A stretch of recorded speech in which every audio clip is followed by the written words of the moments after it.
usual crap. And see if I can. Yeah, I'm gonna need to refresh it. That's the best way of doing this, isn't it? Or I could just log into it, because it just takes a while to actually reach YouTube, and then you have to. There it is. Be on the watch page. Right, I hope that the sound isn't too high. I did have to edit it. For some reason it resets every time, so when you're trying to change the sound, when you change the sound, it doesn't stick with that sound for some reason. But yeah, just gonna embed this YouTube video here.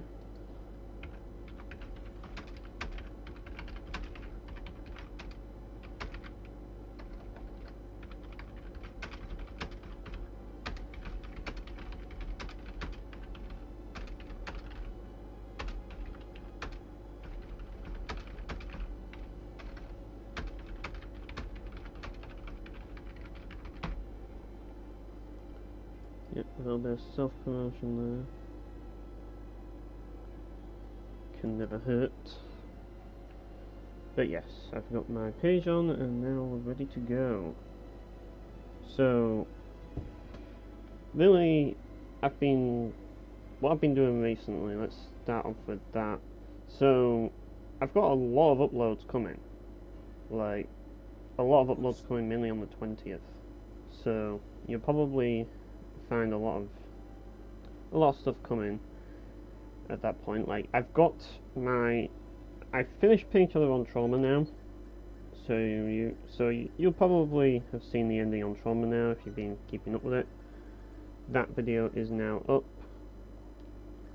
Don't really see any reason to get any of that. No. Oh, screw it, I'll just buy some of this, why not? But yeah, I've been doing Painkiller. I've been getting places with Painkiller. And yeah, Painkiller, I will say this right now, that Painkiller is now finished. And you'll be getting the rest of Painkiller soon enough. And it's just scheduled, so it is finished. So that's another load off my mind, so it's something. Like, it's not like I don't like Painkiller, but I kind of explained it in my Trauma ending, if you watched it, that yeah, it was a hassle to record the game. I mean, when you're trying to play a game that requires like full on 60 FPS to, like, if you're gonna play it or watch it, you want it to be 60 frames per second. And Fraps really just, it doesn't want to work well with Painkiller. And to be honest, I don't think it works well with anything, but in addition, there's the cutscenes as well, which are also kind of problematic. So, yeah, there's a lot of things wrong at the moment with the. There's a lot of things wrong when it comes. Oh, yeah.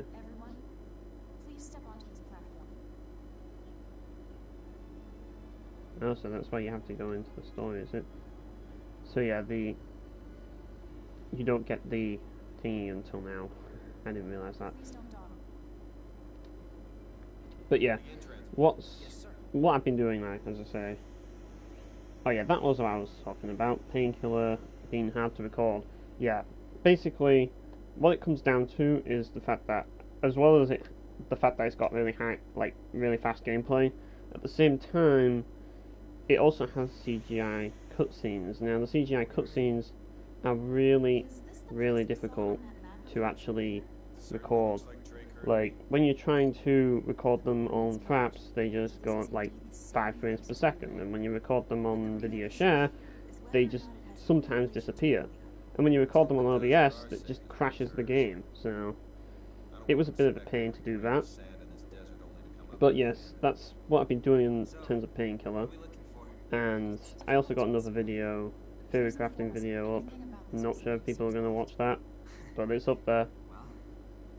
So I was also practicing, like, trying a new thing, like a few things out in terms of streaming, like trying to stream on PC for once, and trying to. Ah, yeah, that's what I really wanted. I'm going to actually go backtrack. Oops, pressed the wrong button. Yeah, but what I've been doing like that, like I've been trying to play Mount and Blade Warband, trying to get that game working with everything, like trying to get it so that I can actually talk to people on it. And I've been trying to play other games as well, and I actually tried playing Doom as well, but it turns out that Doom is very hard to stream on my PC. And the main reason for that is the fact that, well, my PC struggles to run Doom, basically. Yeah, at this point in the game, you get the ability to basically backtrack, so that's what I'm going to do.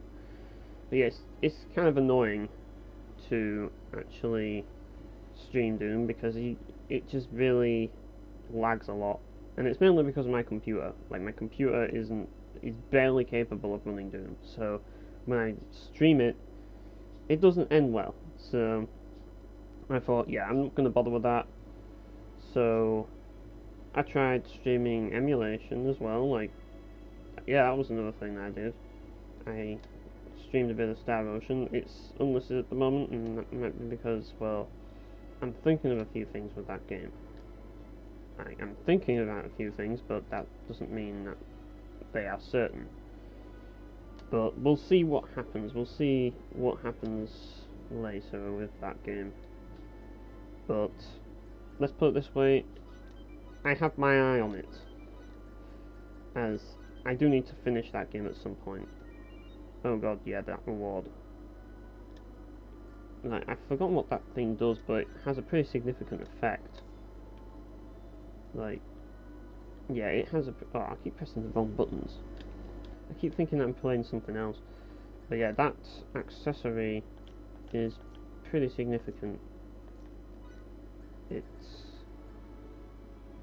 gain XP, not EXP. Ah, yes, that's exactly what it does. Yeah. It's one of those, pretty much. If you're into customizing characters with stuff, then that's one way of doing it.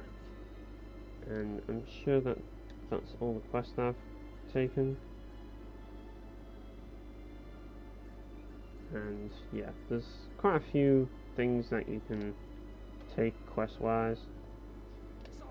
And because you can actually move around, you can actually do a lot with them. But yeah, I'm going to take some PAs just to start off with. Just so that I can just get back into it and see the PAs and just let you listen to them, all that. Right. You are an acquaintance of Fiore. Yes, and I hear you're the most brilliant person to ever work at the Institute, Cassius. That is because being a child affords me a different frame of reference. I am not encumbered with the same prejudices of perception that afflict adults, and thus I am more apt to make new discoveries. Oh, so that's why. Fidel, stop wandering off already! I've got to go. So, yeah, I don't know what that was all about. There's obviously a PA here. This planet sure has a lot of beautiful women. Do you always have to view things through such a warped lens? Aren't you the one who says it's important to see things from different perspectives? Don't twist my words like that. It may take a while, but I know you'll come around someday. Hey, take a look at that pretty lady over there. That's not seeing things from different perspectives. That's looking around like a kid in a candy store. Yeah, he's just playing with words there. And now I need to find the last one. Yeah, I'm just going to do all of them at this point because, well, all of them I can see because screw it.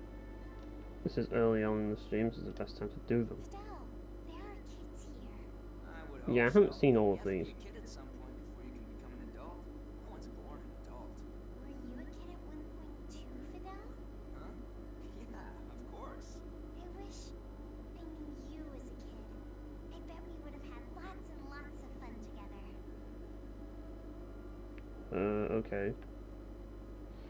So, yeah, that was basically just a backwards kid complaining about his social status, Emerson ogling over women as usual, and Relia obsessing over Fidel, which is weird. So I think we're going to move on from that and see if I can actually do some quests, because I'm sure that there's going to be something in Rasulia, so I'm going to check that out. There's also a lot of item creation that I want to get, but I forgot where the other one is. I might actually have to use the guide for that one. Like, some of the quests in this game are very difficult to know exactly what you're supposed to do. And I got one of them in the card thing. Oh yeah, there's another Pyration. Fuck it, let's take it. Meet in front of the turbo lift. Yeah, you get Pyrations here, because basically the ship is essentially just another city or town for you to explore. That's kind of what it is. That's kind of what it acts like. So there's one power action here. We're technically on duty, sir, so I don't think you should be drinking. We're already breaking the tree. By comparison, this is a drop in the bucket. You should still lay off the alcohol. You need to lighten up. Besides, this planet's drinks are top notch. You know what they say? Where there's humanity, there's alcohol. As you wish. Just don't forget your regularly scheduled transmission with Commander Dean in 10 minutes. That's in 10 minutes? Why didn't you tell me earlier? I'm on Emerson's side with that one. I like myself a little tipple every now and again. It helps me get through some games. Like, some games you just have to play after having a drink. Like, you need something to drink to play those games. So, yeah. It doesn't hurt to have a little drink every now and again. Like, people don't like alcohol, that's cool, like, you're probably smart to be honest. But I do think that it does have its benefits, like, it helps you sleep, that's one thing it definitely does, for example, so, does that. But, yeah, when it comes to drinking, I don't drink heavily, like, to me drinking is just enjoying the drink, that's what it's all about, you know what I mean? I think a lot of people have been turned off of drinking just simply because they hear so many myths about people drinking themselves to death. And those people are just really stupid. Like, I think that if you're gonna basically just drink yourself into a stupor, then that's just idiotic. But, yeah, I think that there's no issue with drinking alcohol. Because, put it this way, if you're not gonna drink alcohol, you might as well just not drink soda or anything like that either, because it's just as unhealthy, really. I mean, yeah, alcohol can have effects on the mind and stuff, and have other effects, but, like, if you're willing to drink, like, soda, alcohol's not gonna be any much worse than that, and, like, it's really not. Like, so you might as well give it a try, as I say, but if you are concerned about your health, then really what you should be doing... Captain Kim... Emerson, please keep it down. Lighten up a bit. Ooh, check out that street vendor. Those are some cool wares he sells. You're going to make me mad. You getting mad at me would be a medicine. Look, another beautiful woman. I guess coming to this planet, this town, is totally worthwhile after all. Ugh, I can't take any more of this. But yeah, like, when it comes to drinking, that's the way I see it. Like, if you're not gonna drink alcohol, you might as well just completely stop drinking soda or anything unhealthy, and, like, just drink, like, unless you don't like alcohol, which, yeah, I can understand that. Like, it's not for everyone. Everyone's together.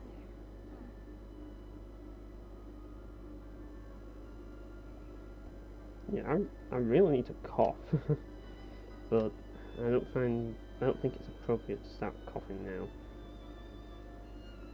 But yeah, that's just my take on it. Like, don't let the myths turn you away if that's what I'm saying. Just basically understand, like, and this goes for people who do drink alcohol. Just be careful when you're drinking alcohol. Like, don't, like, just think of it like this. You only get, like, you're only entitled to one drink, like one drink a day.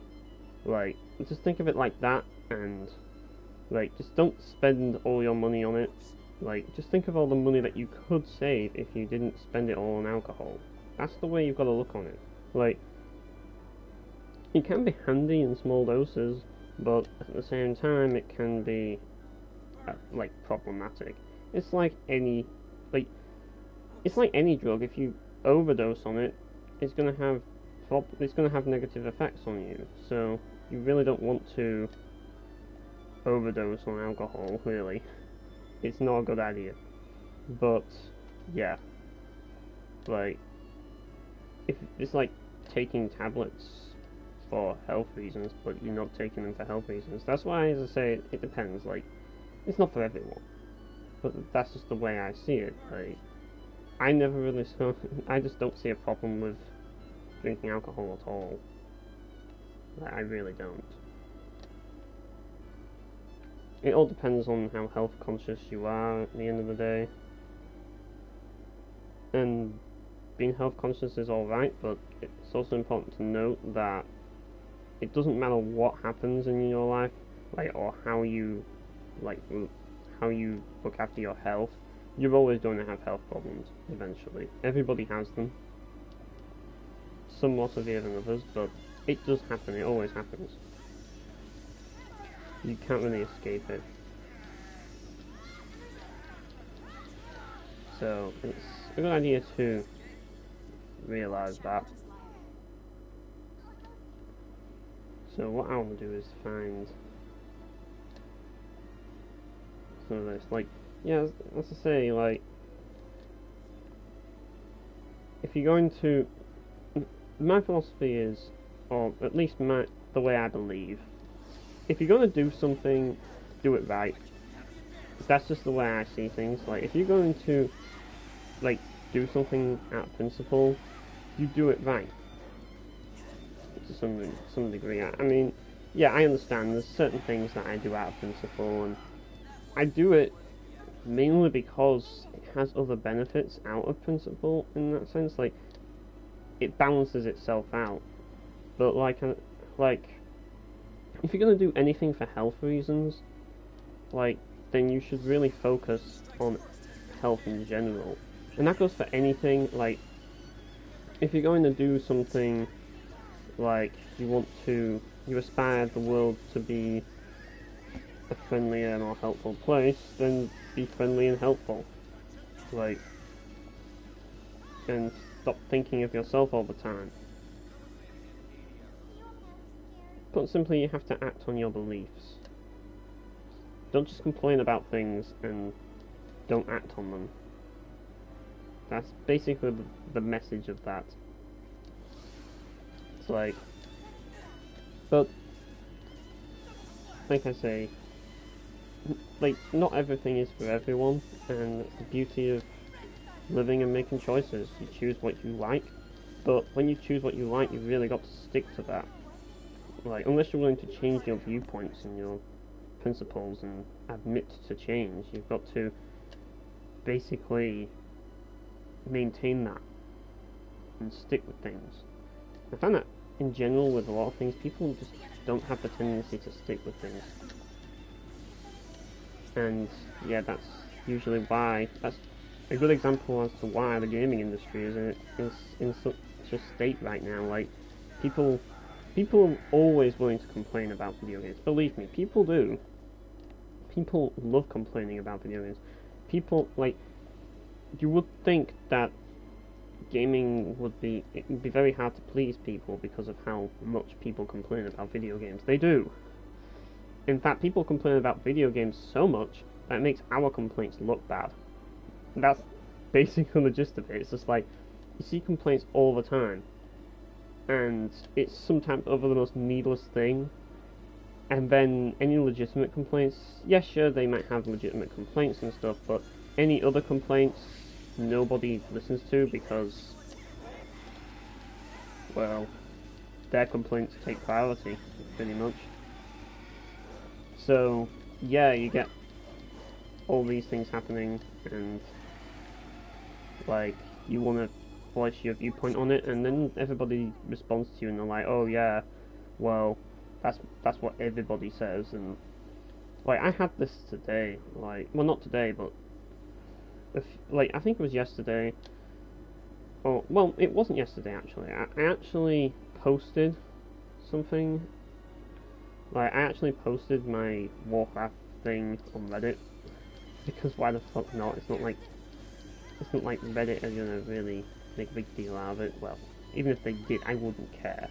Like just seeing what it does, like testing the waters. And to no surprise, this is Reddit after all. I get responses like, first responses, nobody cares. Yeah, it's basically Reddit in a nutshell, is that. The next response is the thing that made me laugh the most. And it was basically like, I think I should really bring the Reddit page up first before I actually talk about this, so I know exactly what he said. And it just made me laugh, because that is just exactly what the gaming consumer is like these days. And it's just what the gaming industry is like these days. It's all about assumptions, and it's mainly because people aren't willing to like broaden their horizons, so they only see one thing. But yeah, I'm going to pull it up now and see exactly what was said, because here we are. Yeah, and oh yeah, that's just taking its link to it. Yeah, I don't think there's anything wrong with shamelessly plugging content. I honestly don't. If you want to plug content, you plug content. And if you're wondering why I delete any shameless plugs on my videos, there is a reason. It's simply because if you make all that nonsensical advertisements on my videos, it actually screws me over, because I get less, like, Google works like this in the sense that if you try and get, like, if you get a link on your videos and it connects to something that it doesn't want in its algorithm, it will basically screw your algorithm. Like, it will screw you up. Let's put it that way. Let's put it this way: having spam on your videos is not good for Google's algorithm, so I delete that. But yeah, basically what he said, in response to Nobody Cares, he mentioned, this other guy came and said, "Ha, my thoughts exactly. This game was officially ruined on the XXX patch. Never as good as it was, blah blah. Same story's told for over a decade now." Like, same story's already told, yeah, exactly. This is exactly the point that I'm getting to. Like, it's always the same story every single time. So basically, the problem is that other gamers cry wolf, and because other gamers cry wolf, gamers with legitimate complaints, like, are so insignificant now that it's basically a joke whenever you, like, make complaints about video games, which is just ridiculous. Like, that's how bad it's become. And it's all because of the consumer base, let's be honest. Like, people will complain about so much now that complaints matter so little in gaming, especially since nobody takes action on their complaints. Like, it means that nobody takes the gaming consumer seriously anymore. And it's just a shame, really, because, like, we could see a lot of improvement in this industry if people were willing to take complaints more seriously, instead of just being like, "Oh yeah, just another person, just another entitled gamer." Pretty much, that's the gist of it. That's what any complaint is nowadays. It's, if you complain, you're entitled, which is just ridiculous. Like, if you complain, it's because something is legitimately a problem, and you want to see that problem solved. That's what complaining is all about. Now, there is always going to be that, like, bad criticism. You can't deny that. There's always going to be those people who have stupid criticism, usually because they don't agree on something, and it kind of messes things up a bit. And it's just like, you have people who have the stupidest criticism, and they only criticize specifically because they disagree, or because they don't like something. They don't criticize because, like, it's something that they believe is a legitimate problem, and they don't actually criticize by looking into things. So people who actually look into things, nobody takes them seriously anymore.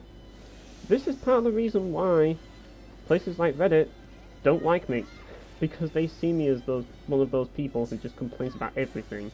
And yeah, I do complain about everything, but I complain about everything legitimately, and I take action on it. Like, if I complain about Activision, I don't buy Activision games. At least not brand new. Like, I'll make sure that Activision don't get the money. I mean, people have spoken to me about principles before and said that, well, if you're going to do that, you might as well boycott the entire gaming industry. And it's just like, yeah, well, boycotting the entire gaming industry is, like, one thing, but really, there are other game developers that I can pull up with. Like, I have my own standards. Like, there are certain things that I'll accept and certain things I won't. Let's put it that way. And to some people, certain things are just unacceptable. And I can let certain things slide, I have before, but there's just a limit to what I can take, like everybody else. So I pick and choose who the worst of the bunch is, and I act on the worst of the bunch in a way. And it's mainly because they're the biggest problem. Usually, the people who I let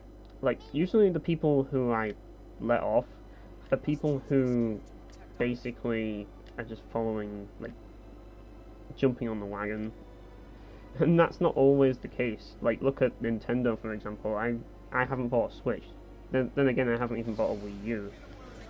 Which says a lot, really. Like, because they've also decided to go with the paywall route. But the thing about it is, even though I have this vendetta, like, it's not going to amount to anything at this point. I know it's not going to amount to anything at this point. The real reason why I haven't bought a Switch is simple. Because it doesn't have F-Zero on it. Like, at this point, like, and also because I have PC for everything else. But at this point, like, the thing about consoles is, I suppose there is still a good thing about consoles, and that is the fact that you, at least for now, is the fact that you can buy games secondhand.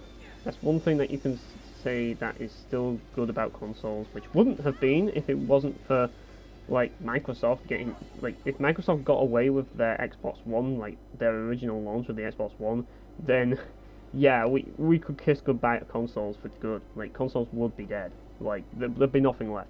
Fortunately, we won that, like, because for once, what the consumer said, like, the consumer spoke out, including what seems to be the mass market, I don't know, but the consumer spoke out, and it did have an effect on the industry, which was a very rare occurrence.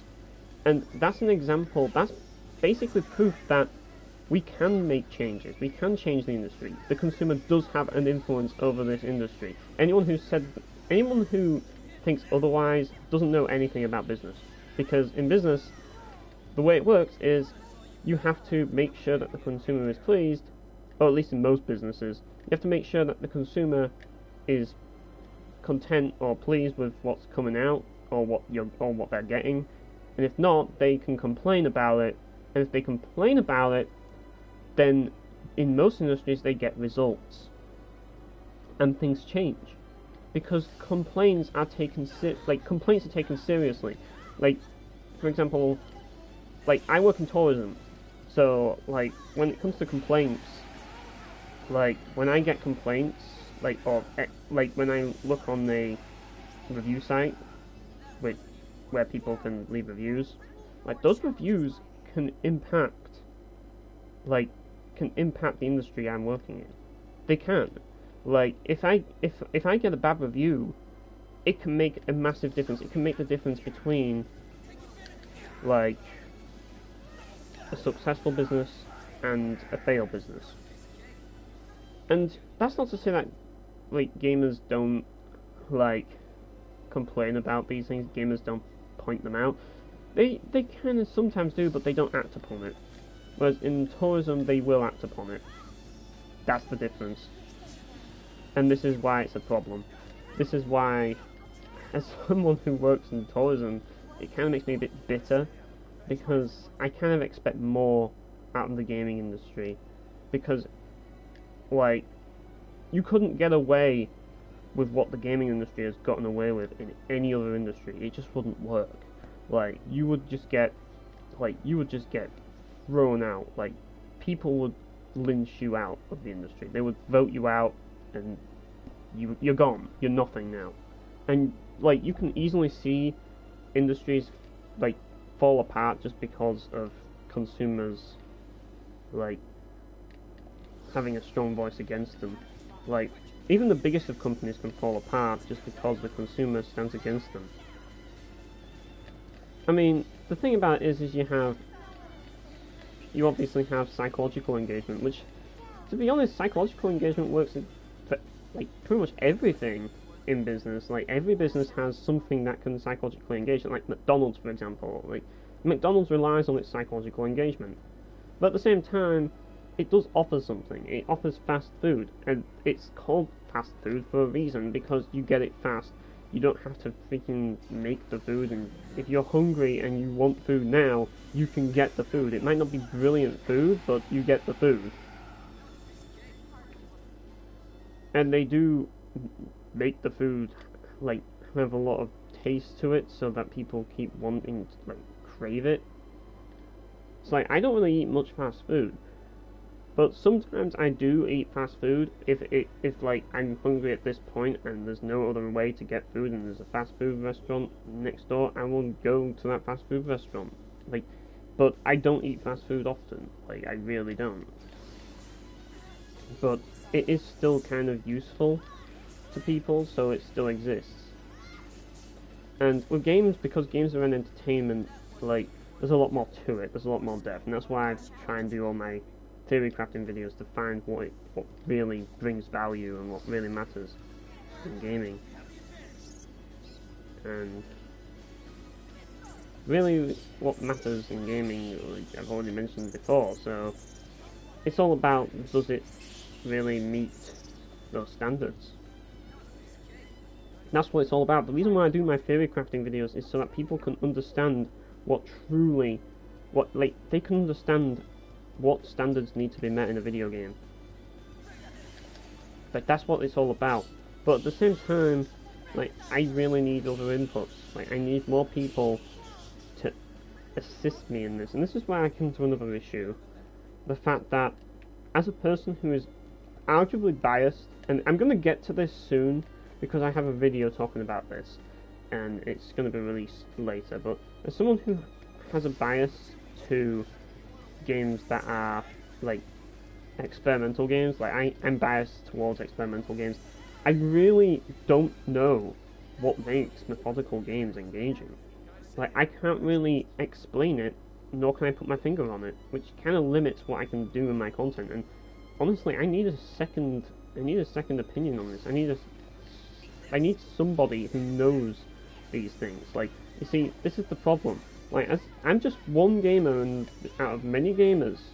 We need a lot more gamers to actually partake in the sort of things that I'm doing. I mean, there are other outlets that talk about games and stuff, but I want to really talk about some specific points. And I don't know anyone else who is doing that, but if anybody else is doing that, then they probably want to, like, and I'm not saying to watch my videos to get informed. I want people to leave comments on my videos and give their opinions on other things. Explain what really makes, like, methodical games engaging. And the trouble with that is not many people really know what makes games engaging for them. I need to find people who can answer these questions. And, like, someone like, I don't know, Extra Credits, like James from Extra Credits or something, who probably would know these things. But I don't know, maybe he's biased towards that sort of gaming as well. I don't know. Like, I need someone who is more towards the methodical games. Mainly to see if what Keith Bergen says is true, because according to him, methodical games aren't actually games at all. Yeah, let that sink in for a minute. So games like Portal and all that lot, they're not games. They're just basically puzzles. They're not even games. So it's like, and it doesn't really say that makes them insignificant. It means that they're not games. So the industry should stop focusing on them. Yeah, let that sink in for a minute. That's the thing. Like, the industry should stop focusing on those, like, quote-unquote games. Is that something that needs to happen? Or is it something, like, because I can't answer that question. If I was somebody who was partial towards methodical games, I'd probably have a much more detailed response to something like that. And that's why I need somebody like that. Because I'm not really making this argument for my sake. I'm making this discussion or argument for the sake of other gamers, so that we can meld the future of gaming ourselves and see what really matters. Because if nobody's going to bring these points up, then, I mean, the thing is, the gaming industry is always going to stay the same regardless. It's not like we have much influence, but at least some of us will know. At least a group of people will be able to know what the future of gaming needs. That way, if any of us does go indie, we can make changes. Or if any of us do know indie developers, we can give other indie developers advice. And slowly put our influence into gaming. But before we even do that, we need to know what gaming actually needs. And that's why I do my theory crafting videos. That's the whole purpose of them. And that's why I'm not doing them to inform, I'm doing them to basically gather a database of not just my theories, but other people's theories. And this is the thing. Getting other people's theories in, like, people just don't seem to want to be willing to share them, really. I mean, it's not the easiest thing to get people to share them. That's the thing, like, not everybody wants to discuss those things, and I understand. Like, some people, especially with these streams that I'm doing, like, some people watch these streams simply because they want entertainment, and to me, like, entertainment in a stream, well, what is it? Like, I'm not that sort of person, I'm sorry, I'm not that sort of person. Like, being entertaining in the stream just isn't me. Like, so there's no point in me trying to be entertaining in the stream. I think it's kind of like a charisma thing, but it's not even something that I really seek. Like, I want to do these streams so that I can get discussion value out of them, and I usually do get the most discussion value out of these, like, streams than anything. So that's why I still do them, because, like, it's not because I'm really good at, like, making videos and that lot, and, like, being clear and concise on things. It's simply because it gives me discussion. But at the same time, I ramble. Like, if I'm just by myself, like I am now, I will just ramble about things and put them into my own archive. That's the whole idea of it. So streams are a really handy tool for me to accomplish things that are very important for me. So they are pretty useful to me. And okay, what I need to do is find this thing, and I think it is on the coast of Minos, I'm not sure though. But yeah, that's the whole idea of it all. And in a way, this is why I've been mentioning, and this is the reason why I've been contemplating what I've actually been doing. And it's like, trying to find ideas, like I mentioned on my last stream that I was trying to look for ideas on, like, the future of my channel and stuff. But trying to find ideas like that is difficult. I already know exactly what I want to do. Like, and the thing is, yes, I have thought about putting my reviews on my YouTube channel, but, like, I'm not good at conveying things like that. I'm not very good at scripted commentary. Like, I already tried to do it in my theory crafting, and I really don't like how I sound in them. It makes me sound a bit, and it's not intentional, but it makes me sound a bit too, like, I'm trying to be, like, intellectual on these things. I don't like sounding like that because I don't want to turn people away, and I find that it does. But the reason why I'm talking like that is because it's the only way that I can talk when I'm trying to read something scripted. That's just the way I do things, and I don't like my tone, but it's just the way it is. So with game reviews, I really, and it's just, there's a lot of ways, like, people have tried to do game reviews. I don't know what the standards are and what people actually want in game reviews in terms of the video reviews. And I just think it's all in all, it's just easy to convey my points in writing and get screen caps for them in some ways, because the way it is that I still have to record anyways, regardless of what I do, and I still need a script, so I might as well just do writing reviews, like. But people really like video reviews, I know that. But at the same time, doing video reviews wouldn't solve much. It wouldn't really give me an audience as such. I can't really see it giving me an audience. I mean, it's just like, for example, Valve Profile 2 hasn't got many reviews on YouTube, so there is a market for that. I know that there is a market for that. But how do I convey it? Like, the way my review is written about Valve Profile 2 is a lot different. Like, conveying it in actual words rather than actual writing, like in actual vocalization, like it would be a bit awkward considering the fact that I'd be reading it off a script, and I don't think conveying those points would be possible enough reading it off a script. That means I'd have to ramble, and rambling would mean that the review isn't concise and I would fail. So that means I'd be lying to people. I could do a discussion video on it, and like I have contemplated it. I have tried to gather some like resources, like video footage of Valve Profile 2, and I even use some of that footage in one of my videos coming up because I need to. Oh crap! Fiora is a bit wounded, isn't she? Yeah, that's a problem. We don't even have a healer, so we have to use blueberries.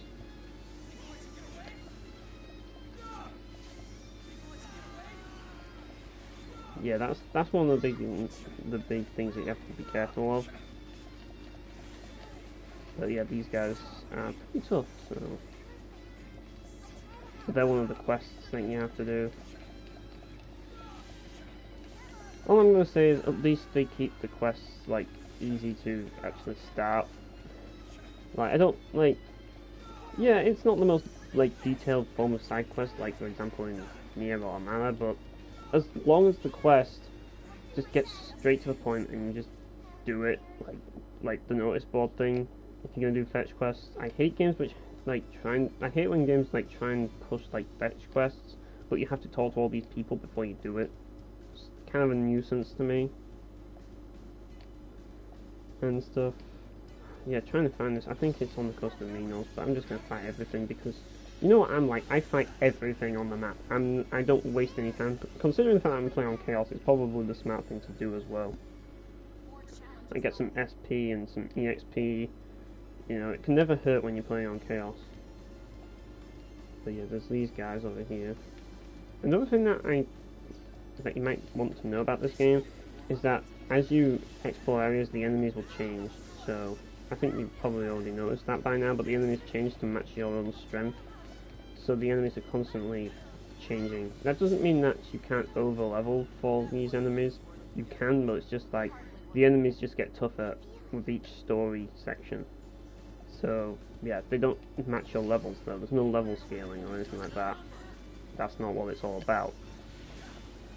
So that's basically how it works, and you can constantly fight new monsters. And because the pacing of this game is like perfection, well, I won't go so far to say perfection. I won't go so far to say that. Like, it's very difficult to have perfect pacing, but it has some pretty reasonable and pretty good pacing. The battles are fast paced. Like the main problems with pacing that this game has, if any, are probably the cutscenes, but they're not really that much of an issue. Fast for my age. If you ever need someone fast, call my name. I'll zip and zoom over to save you, Fidel. Faster than the wind. Thanks. Next time I'm in trouble, you can save me. And yeah, you get scenes like that as well, which is good. I think a lot more scenes should have been like that, to be honest, but you couldn't make them all like that. But it's nice that they had scenes like that. I do like those scenes. A lot of people hated them for some reason. And I think it's because you could interrupt them with combat, but just stand still and listen to them if you can. If you don't care, then just don't. It's that simple. But a lot of people jumped the gun, I'd say, and they considered a lot of the scenes in this game to like basically just they just thought that it was just a cheap way to convey the scenes, and they just weren't willing to give the game a chance for it. So yeah, this game gets a lot of criticism and a lot of flack. It's another example as to just feeling like the minority all the time, which is something that I feel like a lot of you guys probably don't, but I seem to always find myself in the minority groups.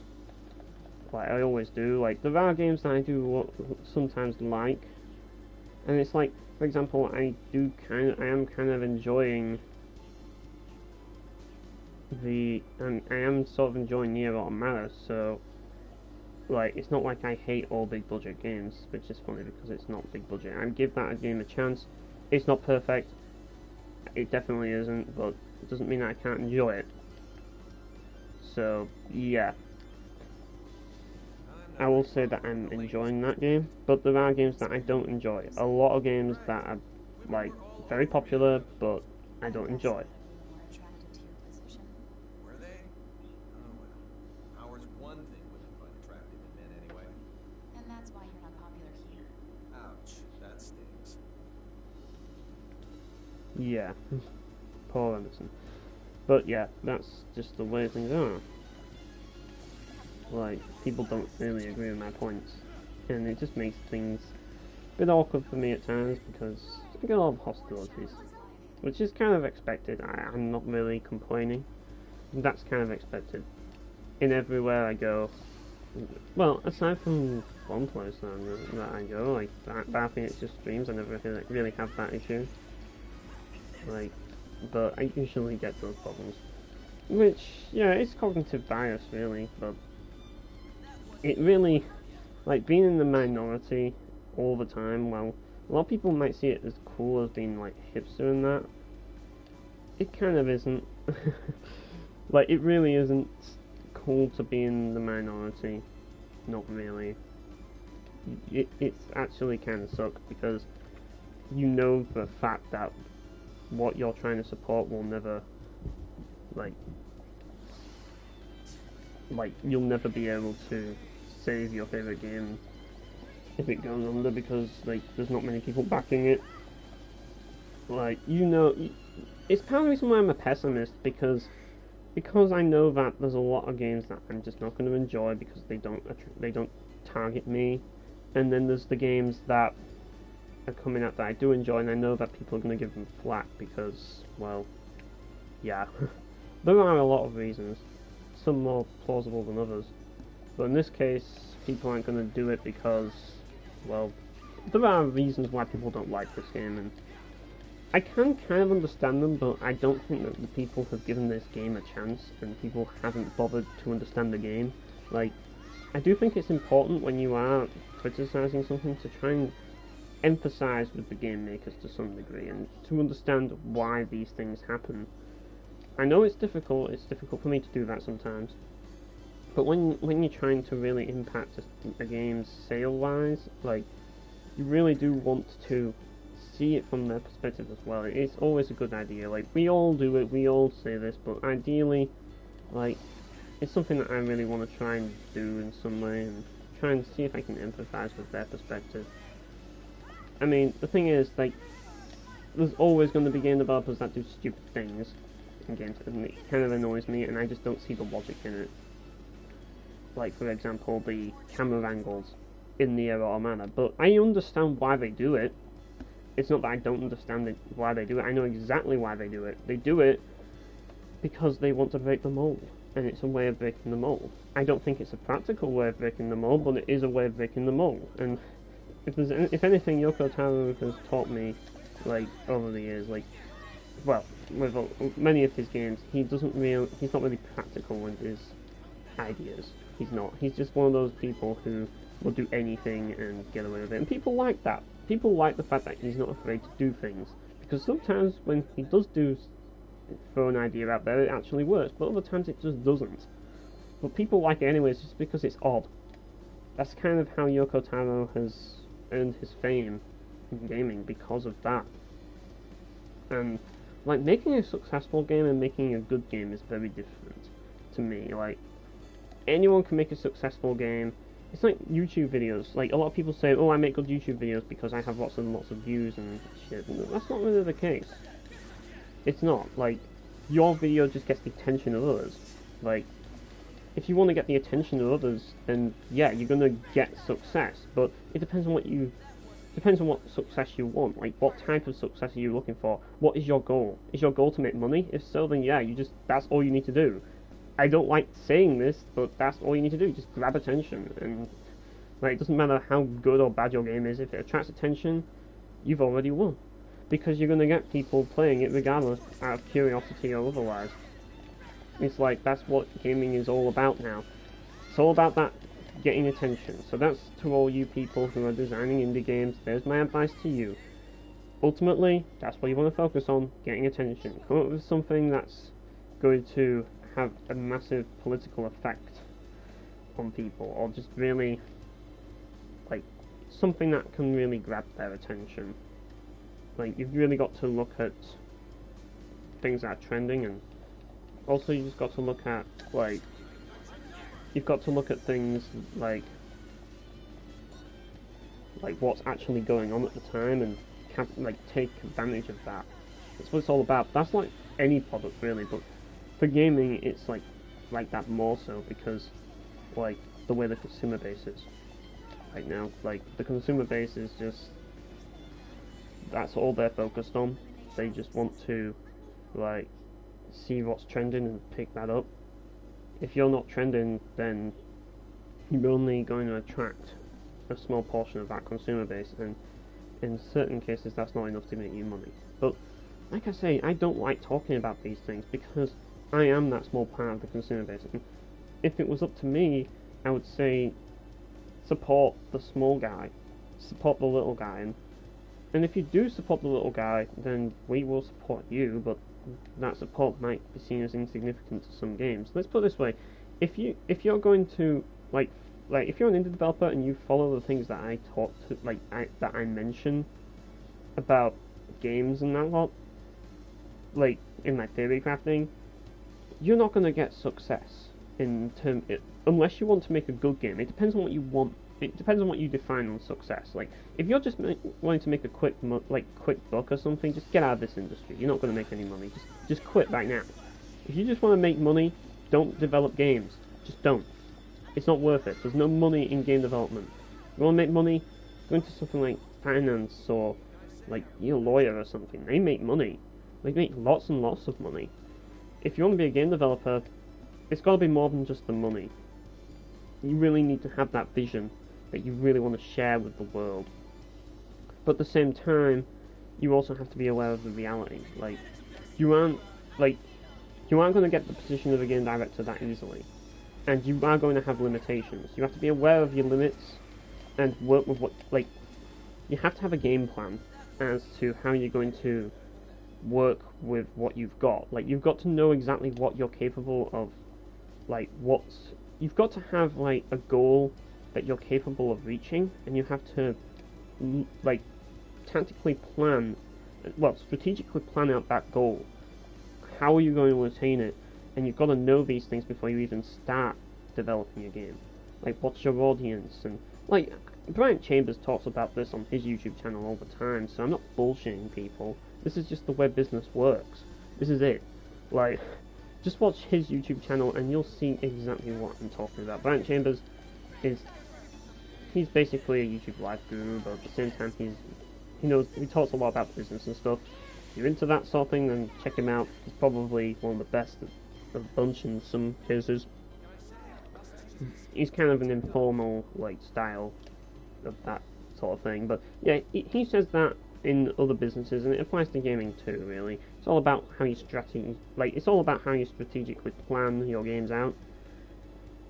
But as I say, I want to focus on the specifics, and with my theory crafting, it's a good way to strategically plan a game out in terms of making it a good game. In terms of if you measure success by making good content, if that's how you measure success, then maybe theory crafting is something that you might want to check out. Or you might want to add to that. It's not just about me. I don't want it to just be about me. I'm not arrogant enough to think that I alone can do this job, because I can't. Like, I don't know everything about gaming. I want people to share their views about it. That's the whole idea. But it's difficult to do that. I don't get enough people to do that, and I need more people with more experience, because I'm only going to get so much experience that applies to me, because there's only so much that I can actually truly understand, because I have my biases. And sometimes you just need other people's viewpoints. You just do, especially with these sort of things. You need other people's viewpoints to actually truly measure things. I can't measure success based on my own interests and values. That's not going to work. But I need someone who actually knows what they're talking about. Like, somebody who actually knows what they're talking about. And it's difficult because, unfortunately, most people don't really know what they're talking about. But the thing is, I don't want to boycott specific games. Like, and there are people out there, like, who I do believe will know their stuff about gaming. I do think that there are people out there. It's just like, to those people, like, you're needed.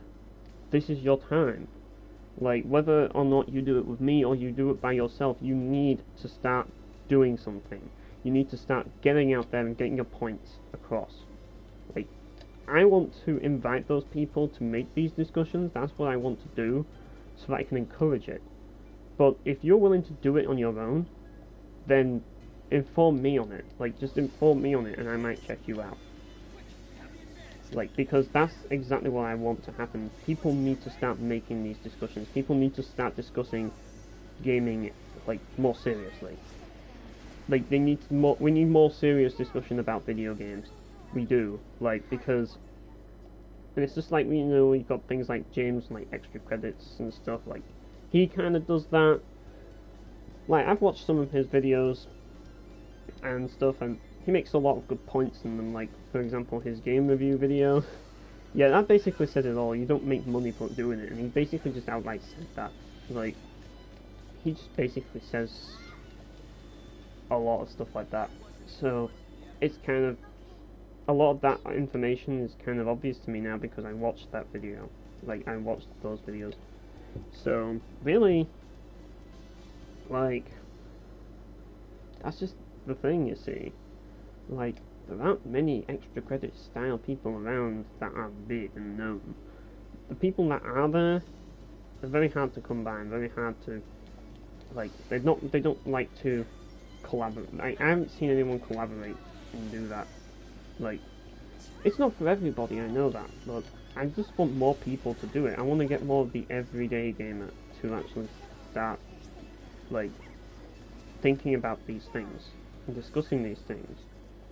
I mean, of course you can watch them for information, but you're not going to get the full thing. Like, and you can watch them if you're not knowledgeable about them, obviously. I'm not saying that I don't want that. It would be cool if people actually got something out of them, but really, what it needs is discussion value. That's exactly what it needs. Like, I might not get discussion value, but it needs discussion value to be of any worth. Like, if I can't get discussion value, then I might as well not even bother doing it. That's just the way it is. It's the sad truth. Like, I don't want it to come to that, really, because it is something that I give a shit about. But if people don't give a shit about it enough, then I might end up having to drop it.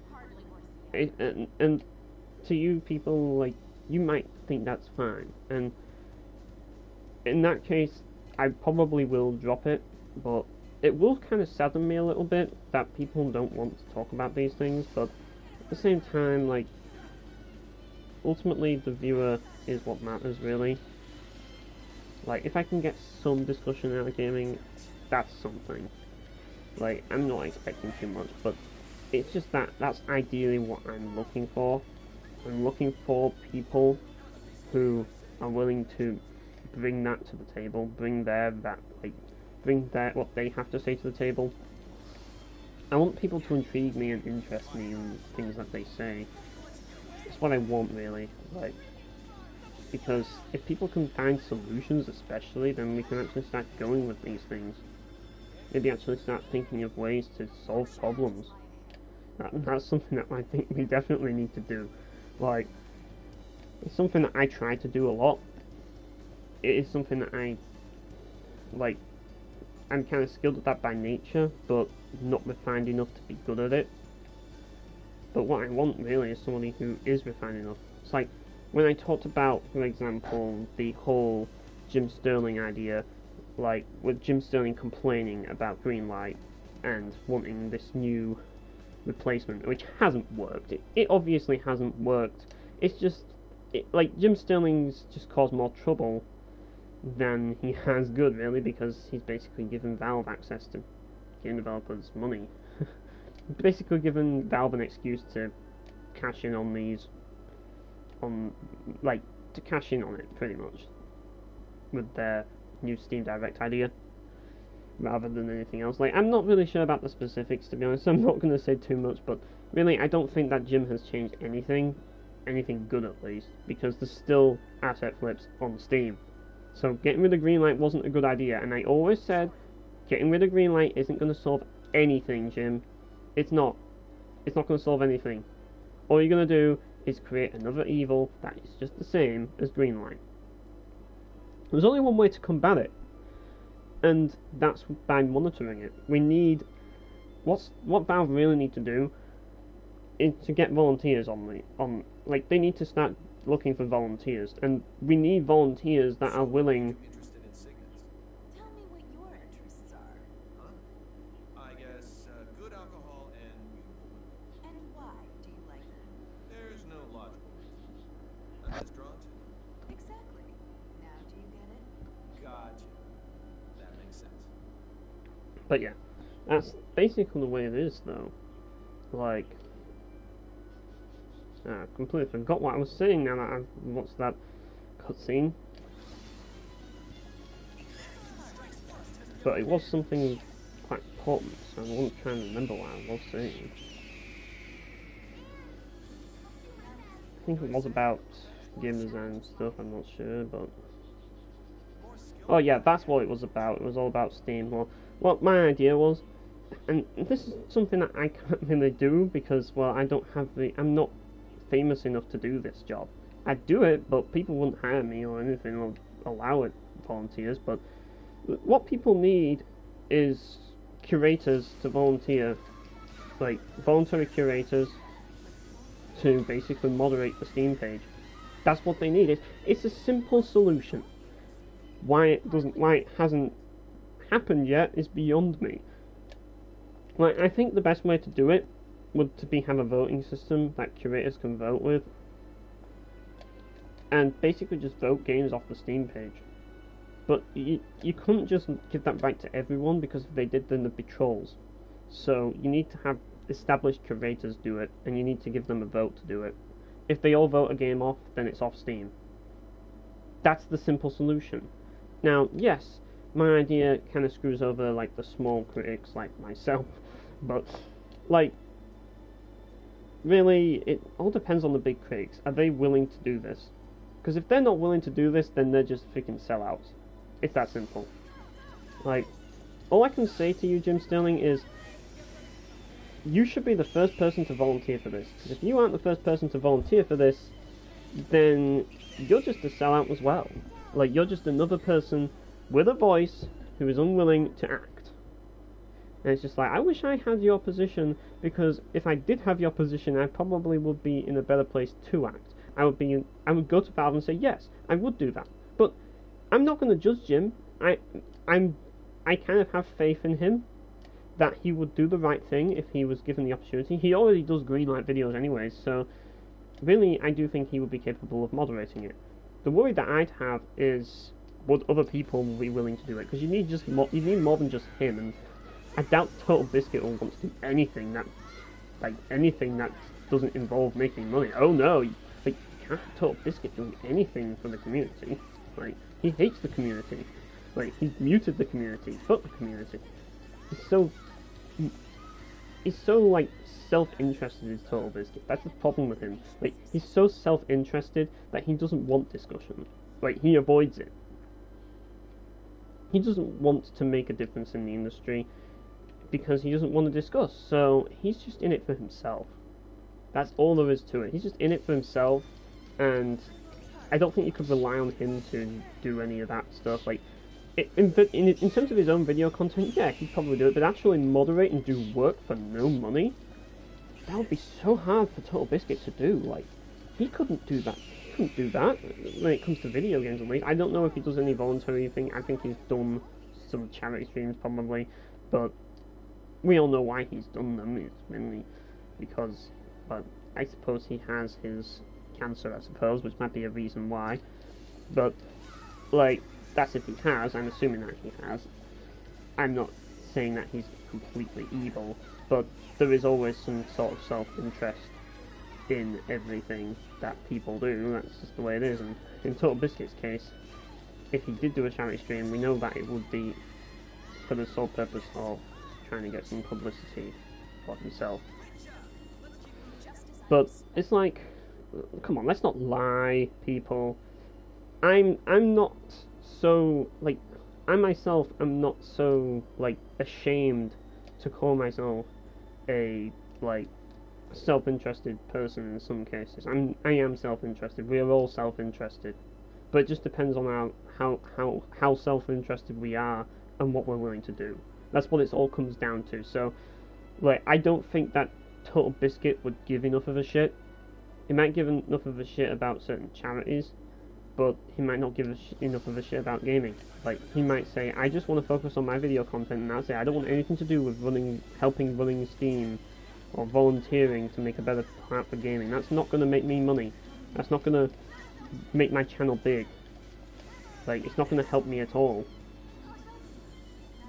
And he'd probably be right, because working on Steam wouldn't make him popular. It's like, look at the creator of Painkiller, Adrian Kaimlars, or whatever his name is. I can't pronounce it, but he has, like, I don't really know much, but I think he has gotten into journalism, and as a journalist, for someone who made such an amazing game like Painkiller, like, he isn't really big, like, compared to certain journalists. He is a little bit big because he was a game developer, but, like, he's, like, in terms of journalism, he's not the first thing people think of, you know, let's put it that way. But he does have some, like, he is still somewhere in the industry, so he does have some notability, but, like, he's not really going to grow, like, he's not going to really grow in terms of his journalism role. That's not going to grow if he keeps making games. Like, making games isn't going to grow it for him, if that makes sense. The only way it's going to grow it is by carrying on with what he's doing. And that's the point that I'm making. Like, making a game doesn't make you any more valid to do another position. It requires different skills. And the thing about it is that I do think Adrian Kaimlars does have a lot of good points in journalism. So I do think that he can really succeed in that, especially considering that he is a game developer himself, but that's just not the way things work. If they were, then people like Total Biscuit probably, like, he'd probably go into other things related to gaming, who knows? He'd probably care more about certain things, who knows? Or maybe he would be willing to moderate, I don't know. Maybe he would, but I just wouldn't trust it. Like, I wouldn't, like, I don't know if he would, and I wouldn't really be able to truly say, like, offer volunteers if I was Steam until I know for certain that he would be. It's like, this would be like the ultimate test to see, like, what actually, like, the priorities of all these YouTubers. This would be like the ultimate test. Are you in it for the long haul? Are you in it to actually change gaming? Or are you in it just for the money? Is that what it's all about?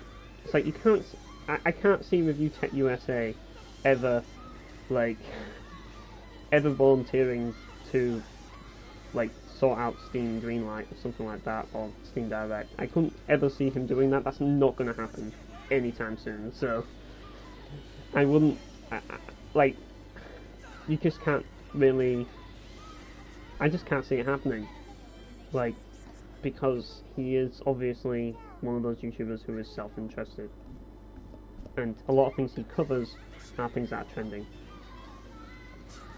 Hence Silent Rob's video.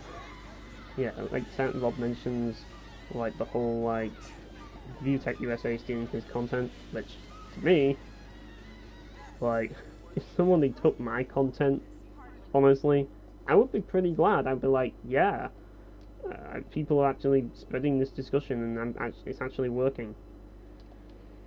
But like, basically, he's talking about ViewTech USA, which I just think is hilarious, to be honest. That ReviewTech USA is trending on that, and it's obvious that ReviewTech USA isn't doing it because he cares about the point, which that's the thing, like. So, but it would still spread the word, so it depends on the point, I suppose. In this case, I guess Rob has a valid reason to really be against what ReviewTech USA has done with taking his idea. Like, he really does, like, because it was something that he did and he wanted to represent, and now other people are taking it, and mainly because of ReviewTech USA's intent. Like, ReviewTech USA isn't going to stick with this like Rob is. Like, Rob is a man of principle. He sticks with his principles. ReviewTech USA just flip-flops. That's the difference. And a lot of people in journalism, like, they like to do that.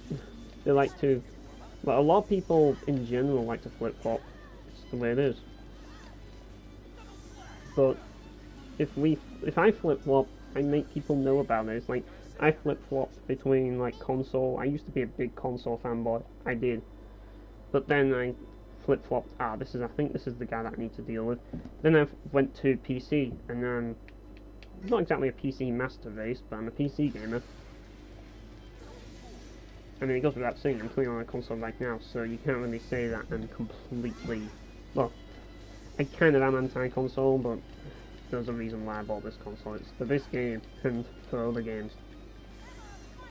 So, yeah, that's kind of the gist of it. Plus, I still get the ability to play used games on it, so I benefit from this. Like, it's all about my own personal benefit. Plus, I bought this console second-hand. So, like, I'm following my principles with it. Like, I love how when I went to game and I bought my PS4, the guy came out, like, and he's brought this box which had Little Big Planet. Like, I could have got Little Big Planet free. Extra. Like, I could have got that with my PS4. Like, if I paid more for my PS4, like that's the thing. Like, I only needed to pay a little bit more. Like, a little bit more. It wasn't, the difference in price was like measly. Like, it was either 300 or like 200 and something. Like 296 or £300. Like, £300 would have given me the Little Big Planet free, for absolutely free. But the thing is, because I stand by my principles, I was like, yeah, I'm not getting that one. I want to see what's in your pre-owned. What have you got pre-owned? And a lot of people would probably say to me like you buy games from Game, like, what, do you have a right to talk about principles? Which, let me tell you this for once, like, Game is, like, I don't really think Game is that big of an issue in gaming. Like, it's like people complain about GameStop and that. Well, I don't really know much about GameStop, but the thing about it is that these game retailers, they don't have much influence over gaming. They really don't. Like, they're just the storefront for gaming. I mean, it's not like Steam or anything which could, like, have DRM. Like, they don't have anything like that. They have pre-order stuff, but the way it is they don't affect our games. Like, to me, they don't. They might be shitty services, but oh well. That's what I had at the time. I could have bought it somewhere else, but I bought it from Game because, well, it has warranty and stuff. But ultimately, when it comes to getting stuff, I get secondhand. Like, I usually go to my local store, but they didn't have a PS4. I actually gave my local game store, I gave him, like, I gave the guy, whatchamacallit, like, you know when you give him, oh yeah, that's it, I gave him first refusal. I said, if you get in the PS4 by the time that, like, I come back, then I'll buy the PS4. He didn't, so I thought, well, I'll just go to Game then. So, that's just the way it is, really.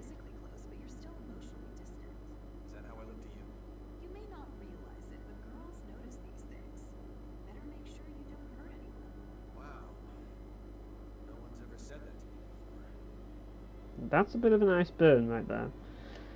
But yeah, that's the way things are.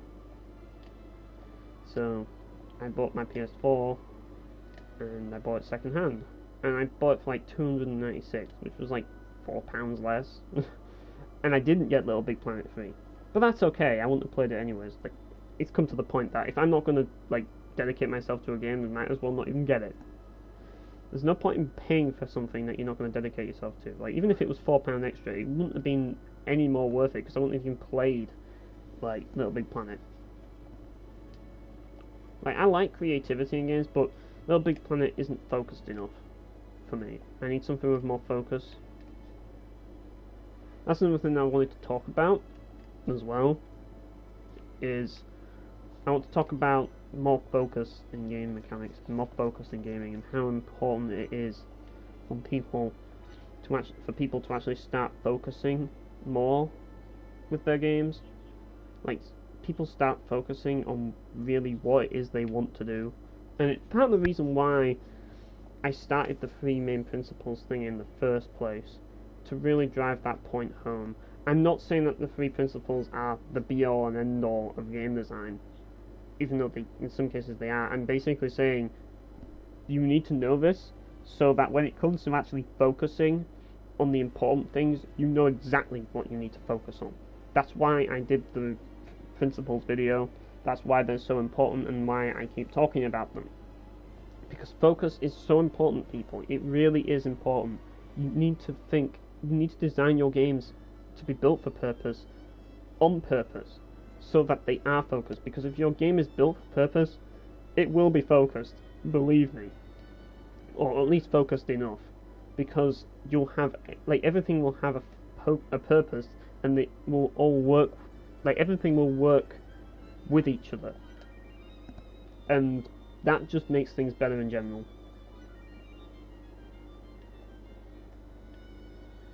So yeah, that's the whole point in it all.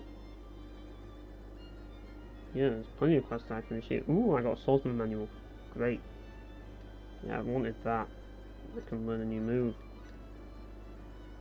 Which swords manual is it though? That's what I want to know. Like, I know that, like, you're getting more moves later on in the game.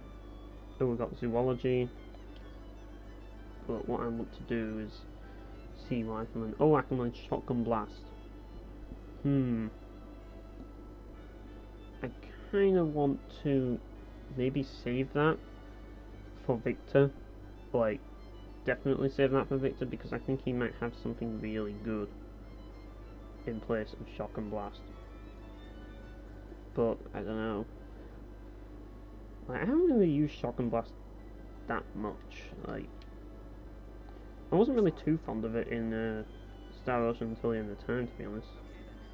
It's a very fast attack, that's one thing for certain, but I just find I like a bit more range on my attack sometimes. But yeah, let's see what's going on. Some private actions to do. That's the thing about this game, like, everywhere you go, like, even when you're side questing, yeah, the side quests themselves might not have much. Like, they might not have much in terms of, like, stuff to do.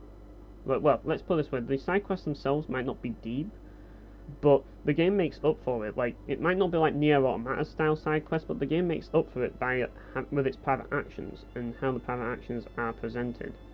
Like, how you do a bit of side questing, kill enemies, and then you can move straight onto, like, little story snippets of private actions. My budget's set, but what to spend it on? Something cute or something practical? Something cute or something practical? Something cute or something cute? I guess that settles it. Something cute for sure.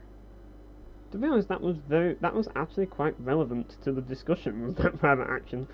Yeah, that's pretty much how a lot of game developers seem to be these days. That's basically Yoko Taro in a nutshell. Like, do I want something weird or something practical? And then he ends up just saying, do I want something weird or something weird? And it's like, that's it, I've decided. I want something weird. Something that may or may not be practical, but I don't care. That's Yoko Taro in a nutshell. But, yeah, that's the way things are. really. When it comes to all these things,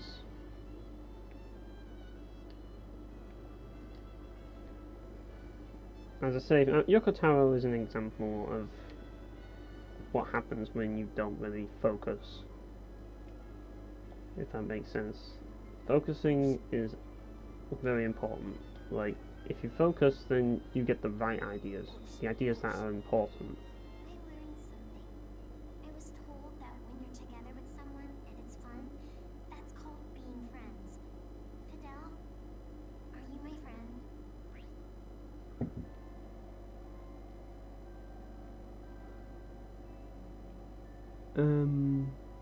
Talking to strangers is bad. You know you shouldn't be talking to strangers, Aurelia.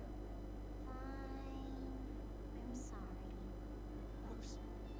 Yeah, it could be a guy in a van offering free candy. And you know what happens with those guys.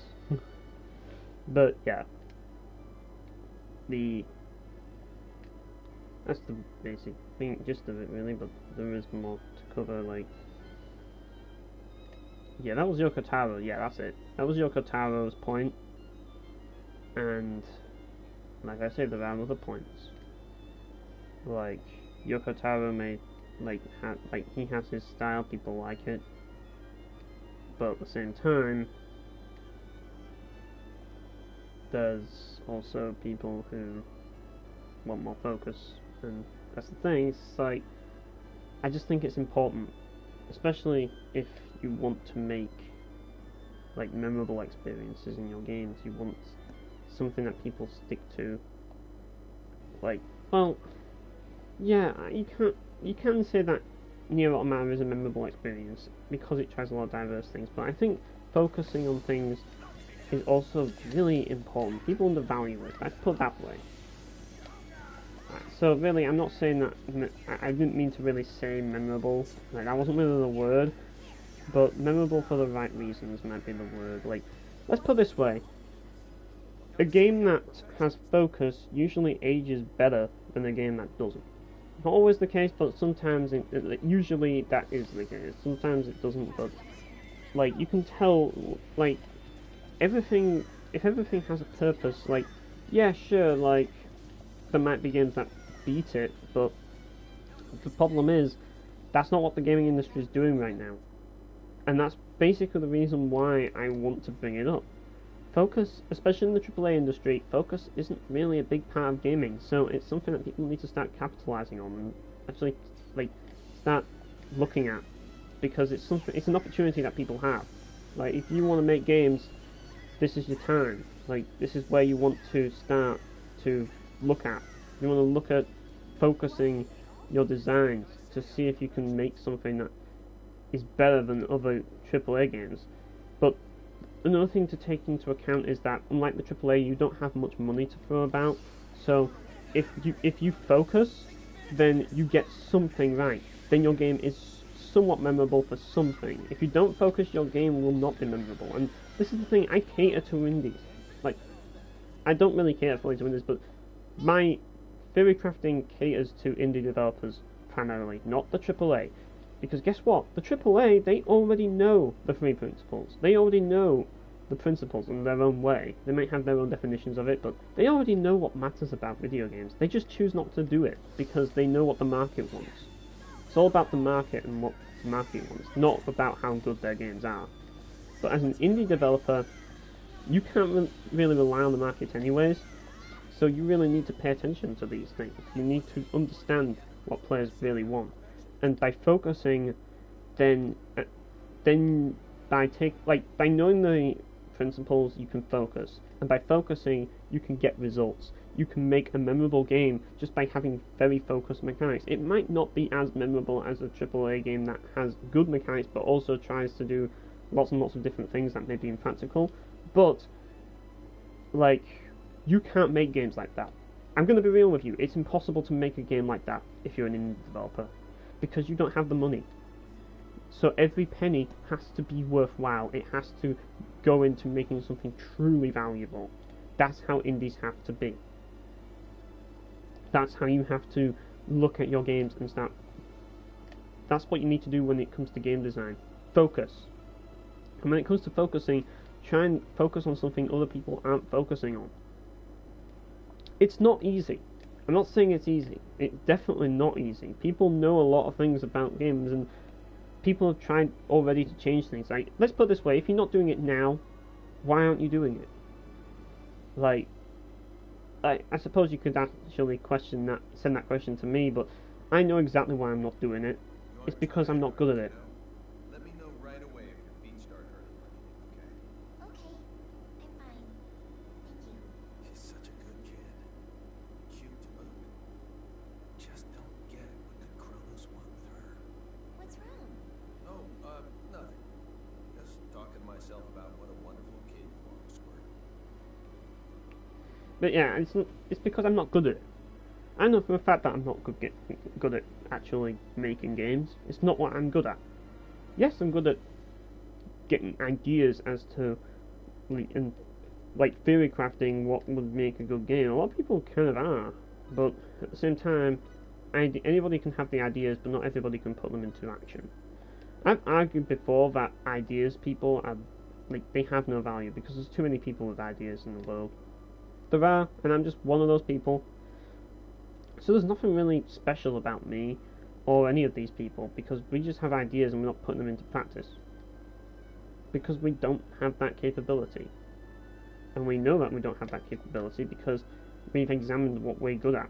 So that's why we do things like this. Because it gets those ideas out there and hopefully things will change if people become more aware of them and we spread them. That's the whole idea. Now I don't think I've got the part, but I'm just going to go in just in case I did and I missed it. I know I've got one part of it done.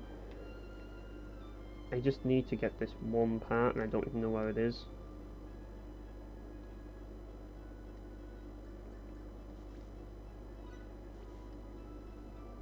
Yeah, discarded silver spoon.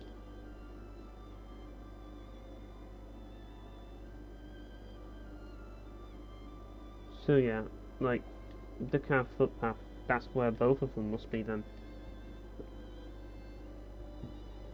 That must be the case. So we're gonna go there. Yeah, I'm trying to get the item creation unlocked, that's what I'm trying to do.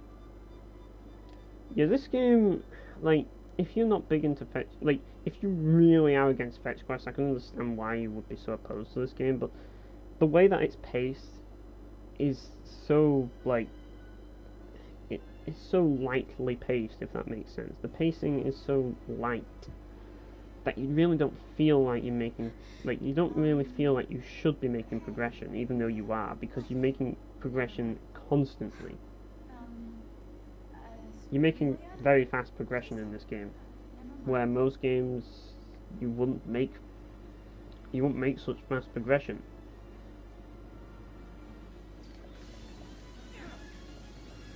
That's just the way it is. So really, because of the pacing, it makes it work.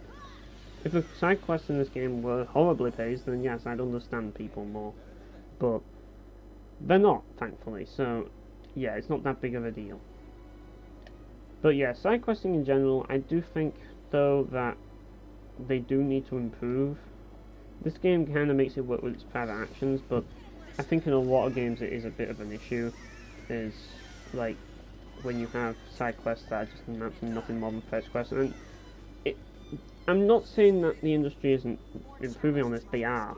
Nier Automata is evidence of that, but put this way, it's a new standard that has just recently been set. Just an example of something that people need to be paying attention to. These standards. You need to, like, it can be important to play the new games to learn some standards, and even though standards are at an all-time low these days, there are still newer standards that are coming, that are becoming a thing, and really games, if they really want to be relevant and really want to succeed, they really need to, like, stick to those, like, maintain those standards. Like, they really do. Like, the world of gaming it's changing fast. In fact, it's changing too fast, especially for me. And I can really empathize with a lot of indie developers, in the sense that I can see I can feel their suffering. Let's put it that way. Because with every single day, new things are coming out. Like new trends are coming, and like it must be so difficult for indie developers to keep up with all this stuff. Like it really must be. Like let alone making the games, because you have to keep up with what's trending, and at the same time you need to release your games at a time that works. And nobody can estimate when the game's going to be finished. Like, well, they can estimate, but they can't they can't be certain as to when it's going to be finished. But it's also a reason why it's important to plan things out and to start strategizing what it is that you're going to do with your game. Don't just come up with random ideas and concepts. You want to come up with something that has a purpose. Like, if you don't have a purpose with your ideas, they're not going to do anything. And they're not worth your time. Because if you can't come up with a strategy, you're really going to struggle. Especially in gaming, because if you're making video games and you're not doing that, then you're going to be really far behind. And when you're far behind, it really sucks. It's like, for example, I forgot what it's called now. Like, what is Indivisible going to bring to the table? That's it. Like, what is Indivisible going to do for gaming? What is it going to bring to the table? That's my question. Is it going to, like, revolutionize gaming? I don't think it is. Why? Because it's trying to be like Valkyrie Profile, but maybe it has its own unique spin on it. And that's what it needs. It needs something unique that stands out. Like, preferably something that serves a purpose.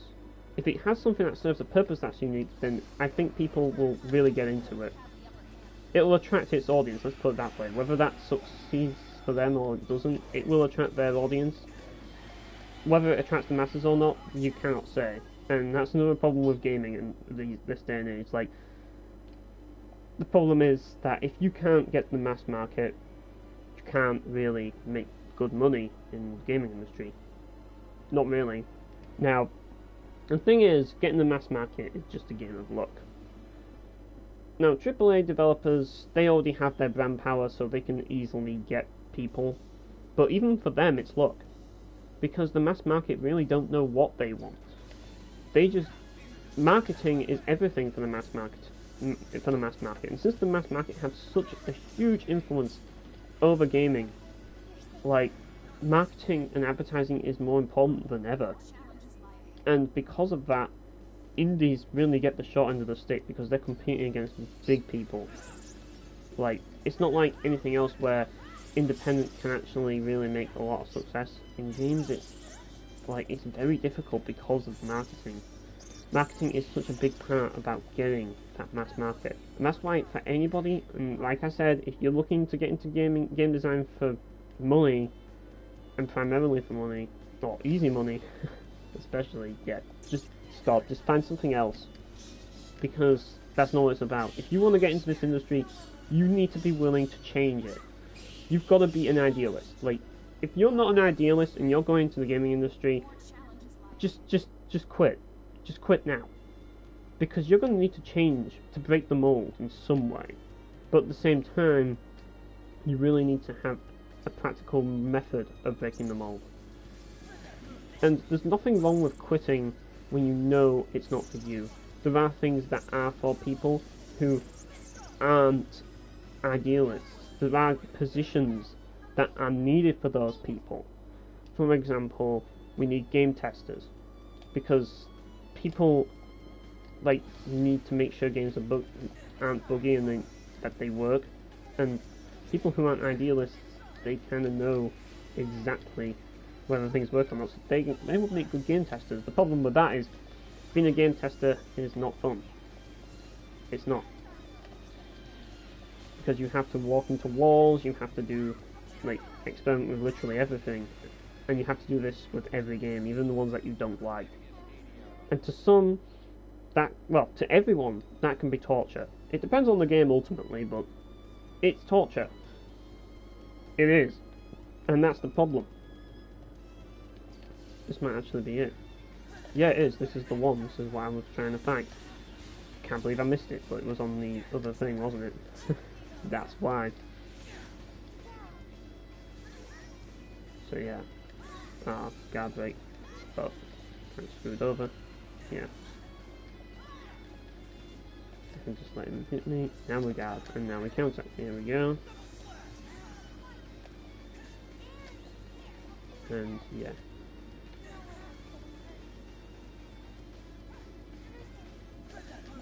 Yeah, that was a big mistake, buddy. And he's down.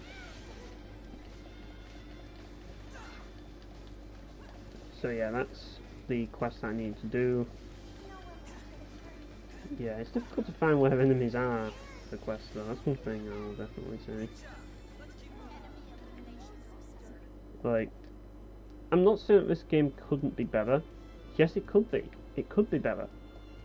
But they did what they could with what they had. And that's what you've really got to do when it comes to developing games, especially if you're indie. You really have to look at what this game's doing. Do what you can with what you have and try to focus. This game focused.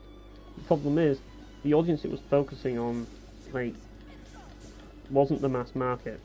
And that's the problem. They were focusing on a very specific group, and the way it was executed in that sense was kind of flawed, but it was bound to be flawed because of their lack of budget.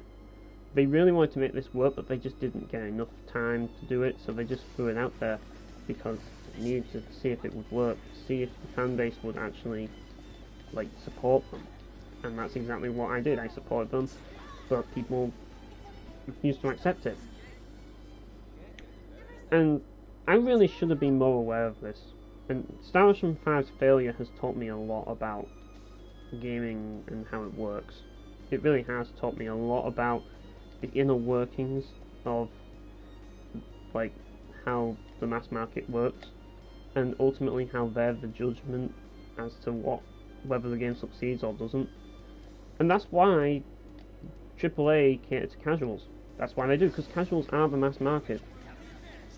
Really, the thing is, you always have to have audience building in mind. The problem is that means that you might end up alienating your current audience in your games. But the games that don't alienate their audience are the ones that usually fail. That's the sad thing. So really, we need to see less sequels. And that's the thing, like, as much as I'd love to see a Valve Profile 3 personally, I know that the mass market wouldn't want it. So it wouldn't sell. It wouldn't succeed. I know it wouldn't succeed. That doesn't mean I don't want it any less. So you've got to understand there's a difference between what I want and what really people should do. But really what the AAA needs to do is either get out of the industry or actually start making some new IPs and starting from scratch to cater to the casuals if that must be, like, if they have to. At least have something that caters to the casuals, and if they care about actually making games for us, then just keep doing that. Just keep doing that as a bit on the side. So, in other words, I want to see more Star Ocean and more of this. But that's the thing, they care so much about the money. Like, if it doesn't make money, then it's nothing to them. But I just hope that Square Enix, out of all the companies, that Square Enix, I mean, they have been improving, I'm not going to lie, they have. I just hope that Square Enix really, truly, like, and I know, like, saying this is kind of futile, but I really hope that they really, truly care about the future of gaming. I really hope that they do care about the minority audience, like, which is funny because they said that they were only going to cater to the mass audience at one point. But I really hope that they really start to take us into more consideration, especially Tri-Ace's audience. I hope that, like, the success of the mobile Tri-Ace games leads them to want to do more work with Tri-Ace, and particularly on the console front. Like, I really want that to happen. I really want them to give Tri-Ace a chance, because if they don't give them a chance, then Tri-Ace really have nothing left. They are basically gone. They're the only Square Enix, the only things that are keeping Tri-Ace going. They are their last resort, because Square Enix own pretty much all of Tri-Ace's IPs, aside from like all of their big IPs, aside from Resonance of Fate. Like Resonance of Fate is their only major IP. Like they do own other IPs, but their only major, well, not own them. They have made other IPs, but their only major, the only major IP that Tri-Ace developed that isn't owned by Square Enix is Resonance of Fate. That's it. So they really need to keep in Square Enix's good books, especially if you want to see a Valve profile. But if not, which I don't think is going to happen anyways, like I'd love to see a Valve profile 3, just like I love seeing this game. But I know that the masses would not, because yeah, they do want to see it now, but they would be disappointed with the result. I know for a fact that if Valve Profile 3 was released tomorrow, people would be disappointed with it. People would curse Square Enix and Tri-Ace for bringing such an abomination out. Meanwhile, I'd be praising it. A lot of people would see that as being a fanboy. Go ahead, think of me that way. But I knew exactly what I was getting into when I started playing this game before it even began. I knew exactly what I was getting into. And to be honest, rather than being disappointed, I was actually pleasantly surprised. I wasn't really thinking much of this game. I wasn't thinking that the combat was going to be good. I thought it would be like Star Wars until the end of time. So really, I was actually pleasantly surprised with this game. Why? Because, well, one, I'm a pessimist, and two, I took time to properly analyze the game. Because as you know, I'm not a hype guy. So I was willing to I was looking into everything I could in E3 to see more about the gameplay and analyze it in an unbiased way, knowing that the developers are obviously trying to show the best parts. So really, they showed all the best parts of this game, and I was like, yeah, I can do this. Like, this is enough for me. This is enough for me to buy the game. And I bought the game, satisfied. But I think the problem with Star Ocean 5, I think why people hated it so much is because people expected more of it. And because they showed off pretty much everything good about this game in E3, people just got disappointed. They were hoping for something more. They were hoping for a really big game, but I knew realistically what this game was going to be, and I accepted it. And I knew that everything at E3 was going to be this game at its best.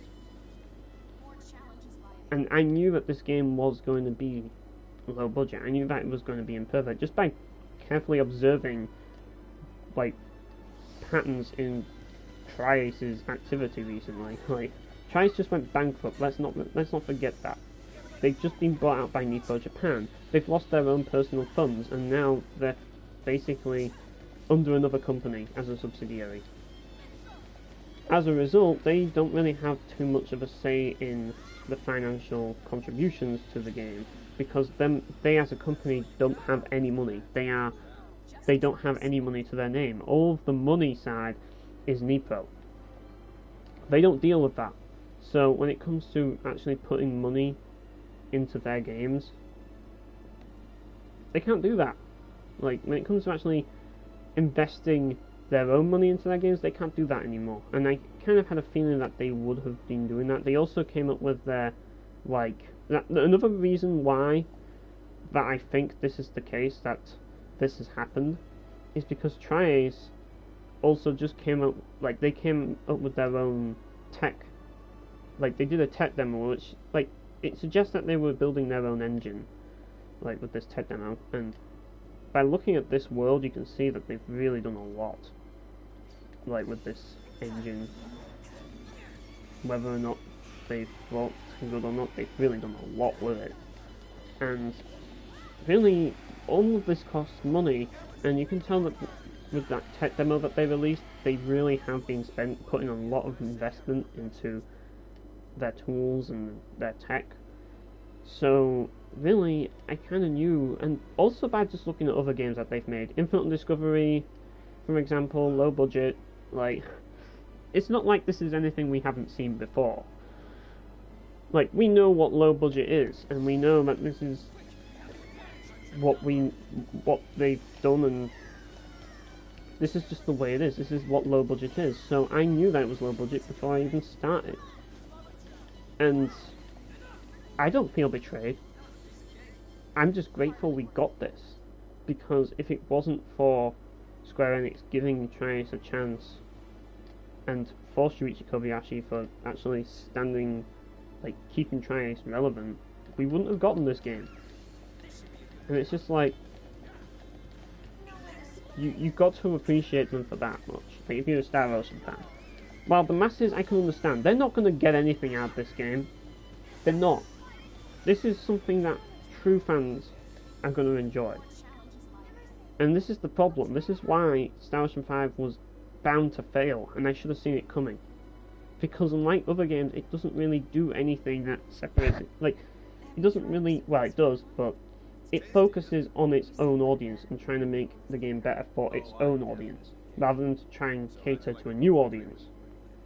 As long as you're paying, and you know that your wallet will be much lighter afterwards. Just don't empty. Yeah. And yeah, that's it, really. That's basically all I have to say on it.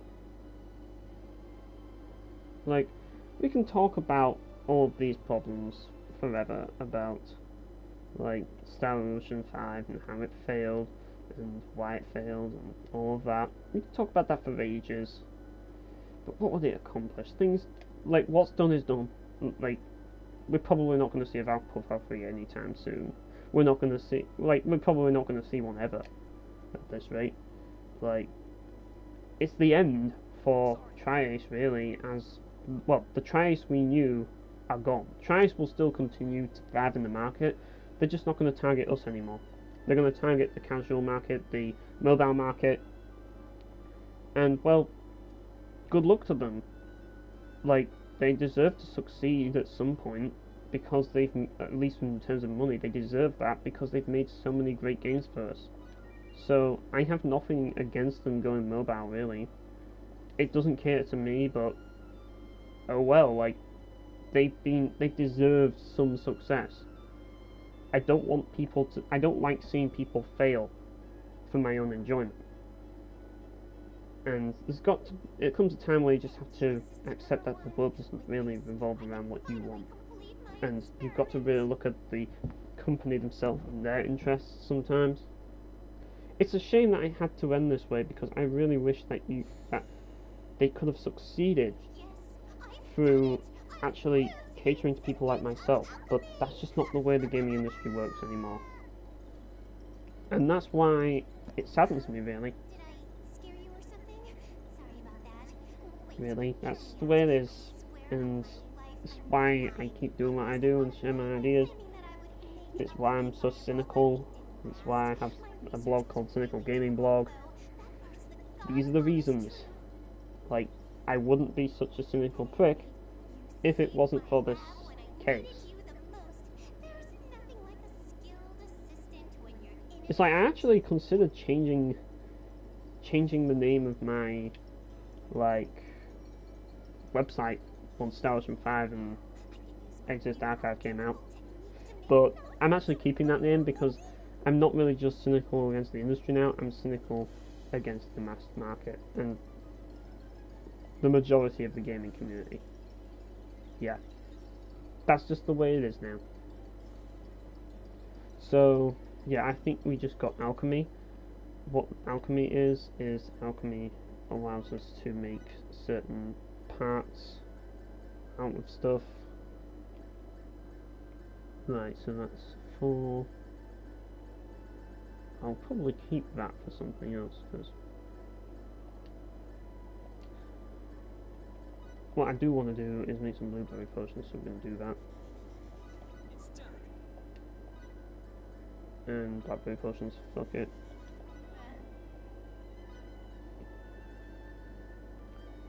And yeah, now I'm going to level up some item creation, because we have got some zoology.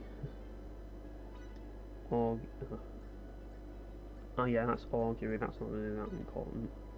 Alchemy is though, so we're going to get that up to level 3 at least. And there's excavation, smithery, yeah, I'll level that up a bit. But there is another one that I really do want, I'll just get zoology up for a bit, like let's get that to level 3 as well. Maybe level 4, because that might... Screw it, I'll get to level 5. And... let's get some rolls up. Right, so there's some new rolls. I can level up this roll a bit. And... what's this? Gritty Warrior. 4% chance to avoid dying.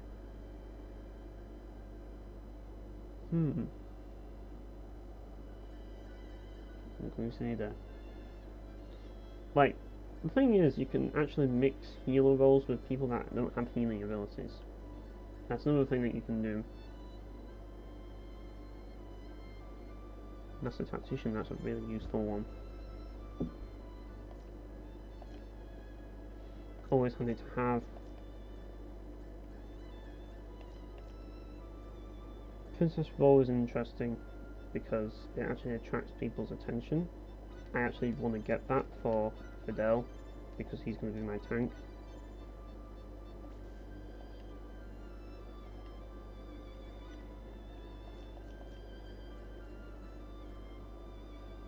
And yeah, set guard, damage taken, minus 20%. Considering everything, I'm probably going to...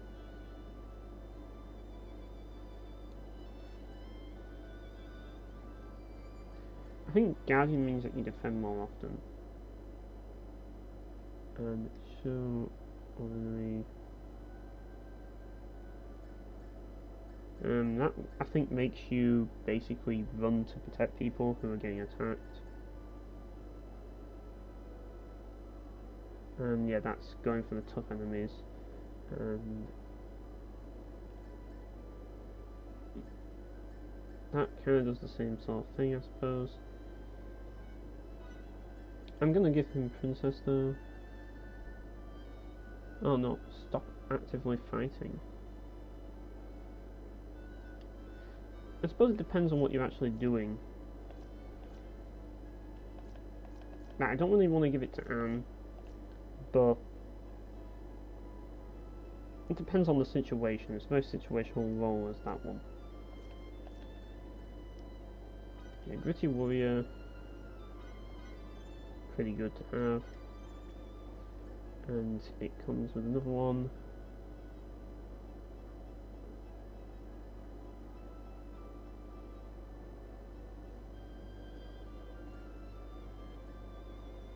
What's this one? Is this the... is that Dead Man? I can't even read it on this. It should actually say Damnation. Oh, Dauntless. Yeah, I'm not brilliant at reading. Like, my eyesight is really buggered right now. Scavenger, yeah. Impair her own judgment. Yeah, we'll just give that to Relia, because her judgment really doesn't matter. Relia, you can have Scavenger. You really don't need one. I'm just going to start setting some roles. Master Tactician, just give that to Fiore because it gives intelligence as well, and yeah, it gives allies better judgment. Gritty Warrior, you can have that, man. I think that you would benefit from that at this point, but you're going to be swapped around soon. Dauntless. I'll give that to Emerson. Those are actually some really good roles. Savior, yeah, and Princess, we don't really want to give them to her, so yeah. See if there's any more. Well, we could level Royal Guard, I think that's a good idea. Yeah, and now we're going to go back to what we were doing, which is, yeah, I've done that quest now. So what I'm going to do is check around, see if I can hand in any other quests if I did them. But after that, then I'm going to see if I can do the next item creation quest. See if I can. Like, I might not be able to, but you never know, I might be able to do it. But yeah, you do want to take your time and do side quests at this point. This is a good time to do side quests. I apologise for anybody who wants to see some actual, like, story content. Probably not going to be much in this one. But I'm going to start trying to... I'm going to try and make this a bit longer, this stream. Because that way I can see if more people join and see if I can get a lot done in this game. So we're just going to see what happens. I'm going to just see if I can hand in any quests, because it is one way of getting some cool stuff. And there's nothing here. Oh well, we'll just go to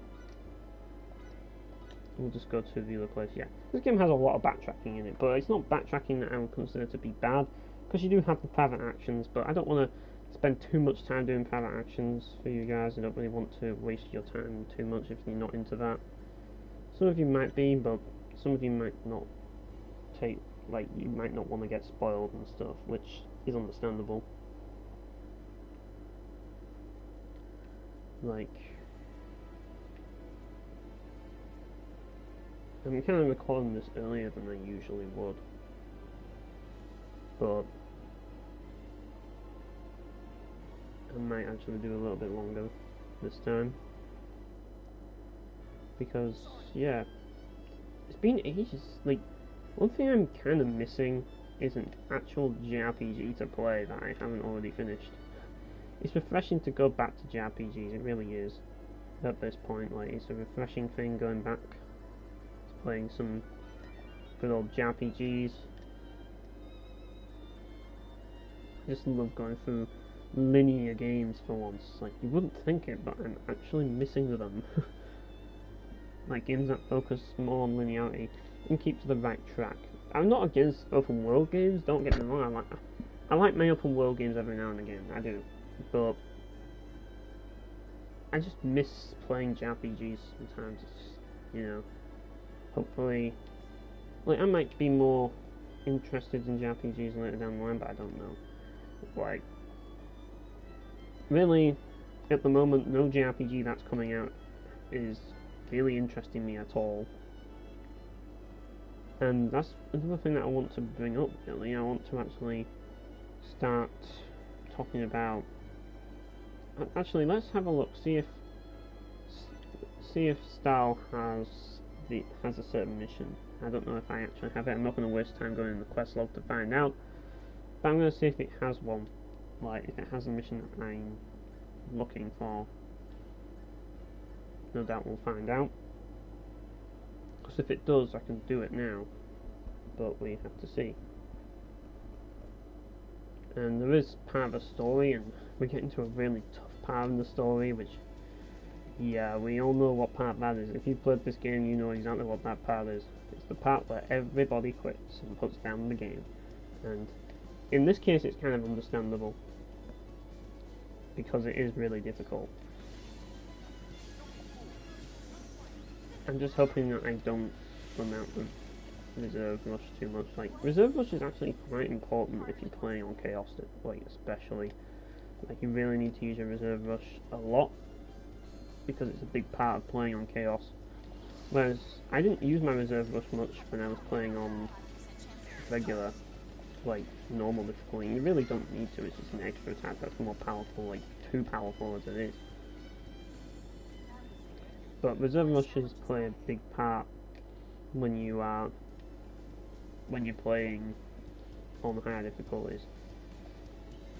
Like, they're a way of avoiding and keeping the DPS up when enemies are doing a super powerful attack. You can just completely avoid it, and yeah, it's one way of cancelling it out. This game does have some flaws, it definitely does.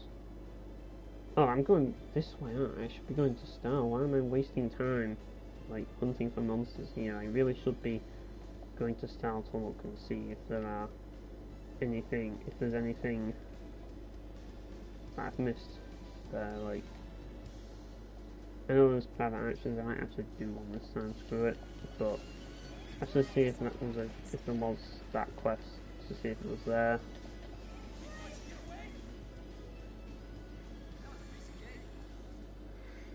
I mean, the thing is, I really need to actually start focusing on like getting some roles gathered. Would be a very good idea at this point. Like building on my roles, yeah, that would be a really good idea. Because I'm really going to need some for the next section. So this is the time to do side quests, people. This is the time. But yeah, as I was talking about previously, and I'll get onto that probably once I'll probably get onto that when I've finished the private actions, because there is something else that I want to discuss and stuff, but I'm gonna wait on that for a little bit, the private actions done, and also see if I can like do something else. I dread to think what ending I'm going to get in this game. Probably Miki's ending. I won't be surprised, but I'm just going to see what's in here for that side quest. You never know. I don't keep up to date with the side quests, but let's see if it is there. We'll be able to see. No, it's not. Oh well. Like, I don't know if I can learn that specialty yet. Like, there's Botany. But that's all there is. So yeah, I'll just do the private actions and then I'll get on to the next part of my discussion. Not sure about carrying on with the story though, because it does get pretty rough. So let's see what we've got. Like, a lot of people complain that with private actions you have to go back and forth, like to the inn, and then you have to go out the inn to see the next private actions. A lot of people complain about that, but the purpose of private actions, people don't get it. The purpose is that you leave, do more side quests somewhere else, and then go to town and do more private actions. That's the whole idea. You're not supposed to binge on them. That's not the point. Fidel, why don't you wear a skirt like other people? I think this private action is interesting.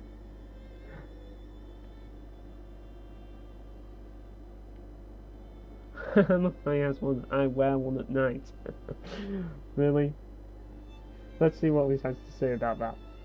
But I don't know what it could be. Maybe a dressing gown or something. Like, I don't know. Like, let's see what he has to say. I put one on every night before I go to bed.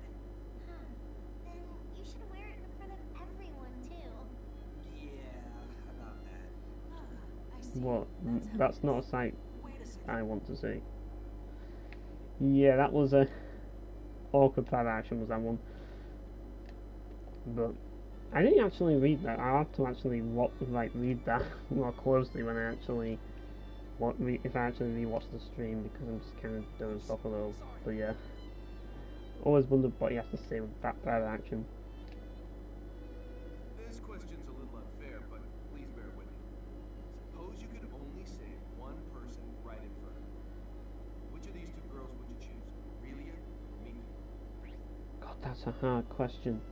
None of them are worth anything to me. Let's just do the random roulette. I'm not looking. Bam. I'm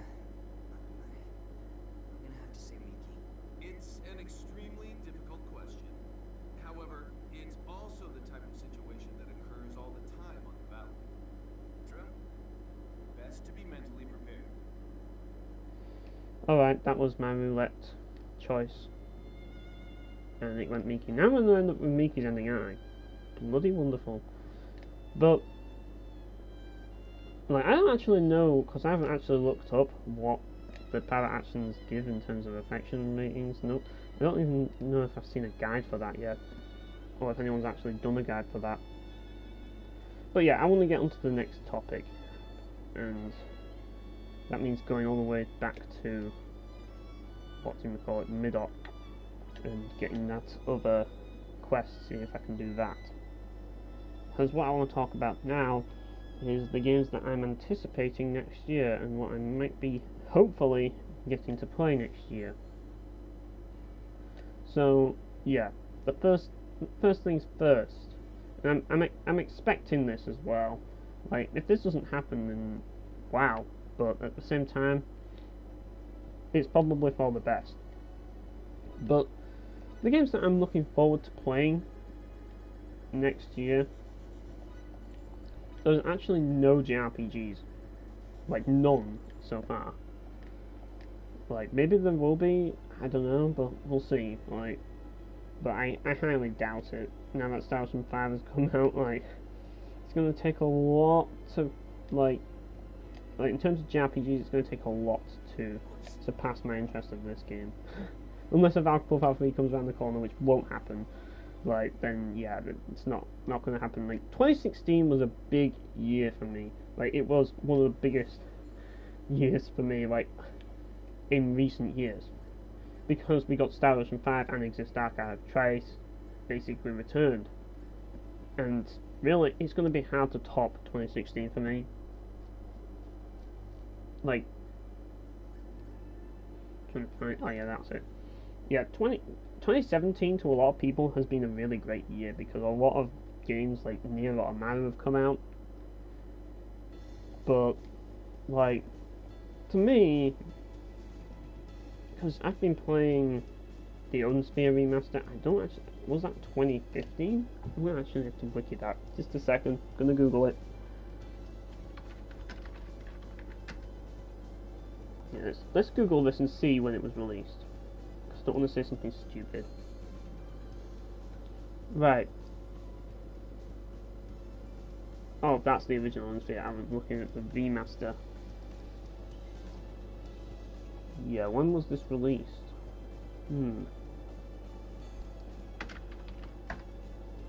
Right. Let's have a look. 2016. Yeah. That sells it. 2016 is a better year than 2017. So, yeah, we got, even though I only started playing it this year, we got Odinsphere Laythosia last year. We got Star Ocean 5 last year. We got Exist Archive last year. We also got Doom last year. I mean, I haven't really played much of the single player Doom, but, like, I enjoyed the multiplayer. So, yeah, last year, better than this year. I'm sorry, but I'm gonna have to give it to this year. I don't know why I went for that bad action, but oh well, we'll go through them, I suppose.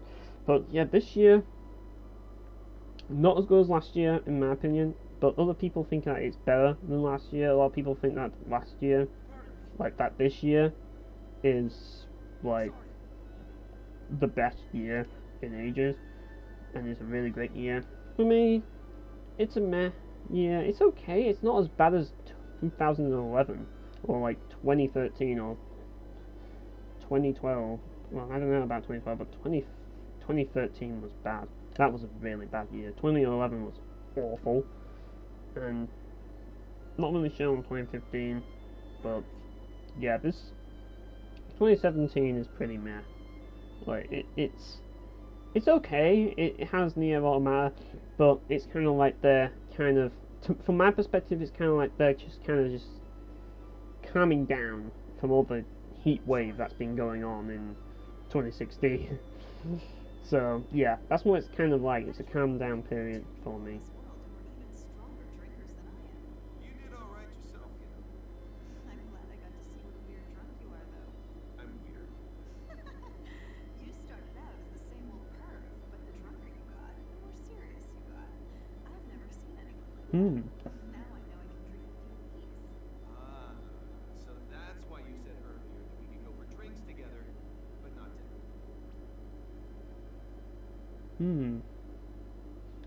I really do like how you get like roles and stuff from doing private actions. It gives another incentive to do them. Let's see what this is.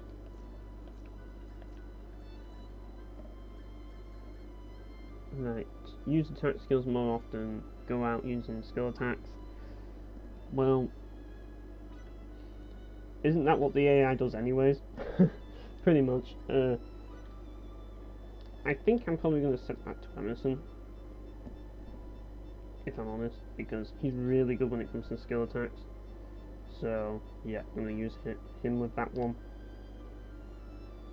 And actually I might set it to Anne, because she tends to use regular attacks and I really wanted to use more specials because she's got some pretty good ones. So yeah, I'm going to do that.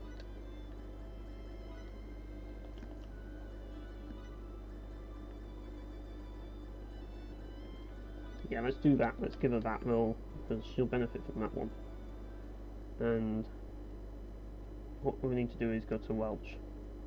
I swear I suffer from short-term memory loss. I really do. Not looking good for my future, really, is it? But yeah, I keep forgetting, what was it I was actually trying to do here? Like, what exactly was it that I was trying to do? Oh, now I know what I was trying to do. I'm trying to get to Welch, see what Welch has to say. See what I can actually get. What new stuff I can get. I'm such an idiot. I can't do anything right. What's this? Do I catch a whiff of a lady with a superior fashion sense? Wow. The shapely and amazingly dressed assistant number 3 makes an appearance. Take a gander at this accessory. Does it look like it's missing something to you? Yeah, if you call that fashion sense, then yeah.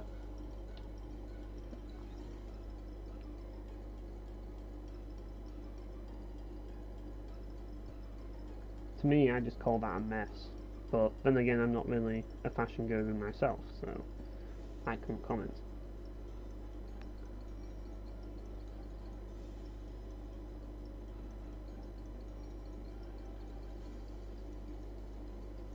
You already figured out how to improve it? That was quick. Wow. You want me to replace every single part? Oh, I spent 3 days and nights coming up with that design. Wow. Alright, assistant number 1, you'll be responsible for provisioning us with the parts. I shouldn't even have to ask, though. Of course you'll do it for us, won't you, number 1? Right now, when I get some new skills. So what is it exactly that we need to do? Let's have a look. Because Welch's quests are very vague.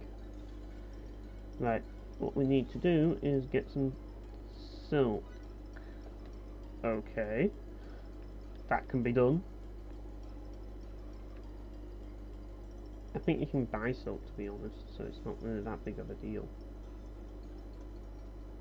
Yeah, I can just buy silk at Rasulia. Oh, actually, hang on. I'll actually be able to buy silk from Middock. I'm just going to see if I can. I keep getting silk confused with linen.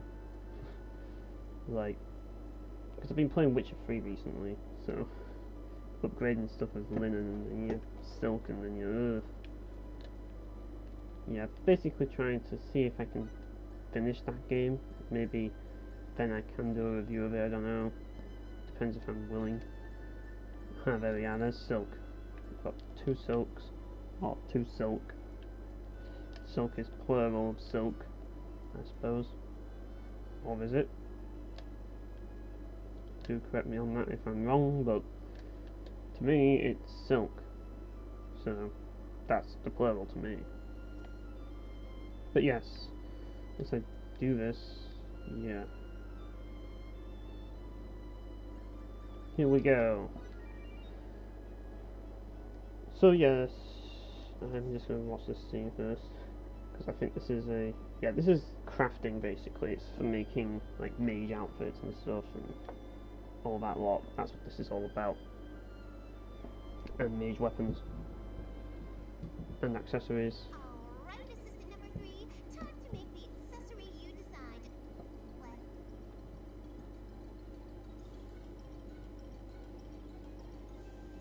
What's she getting angry about now?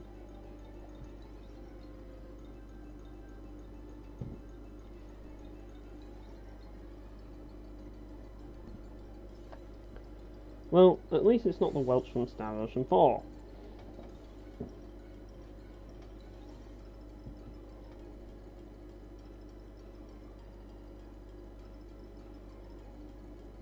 Wow, it is so cute! And the design couldn't be more perfect.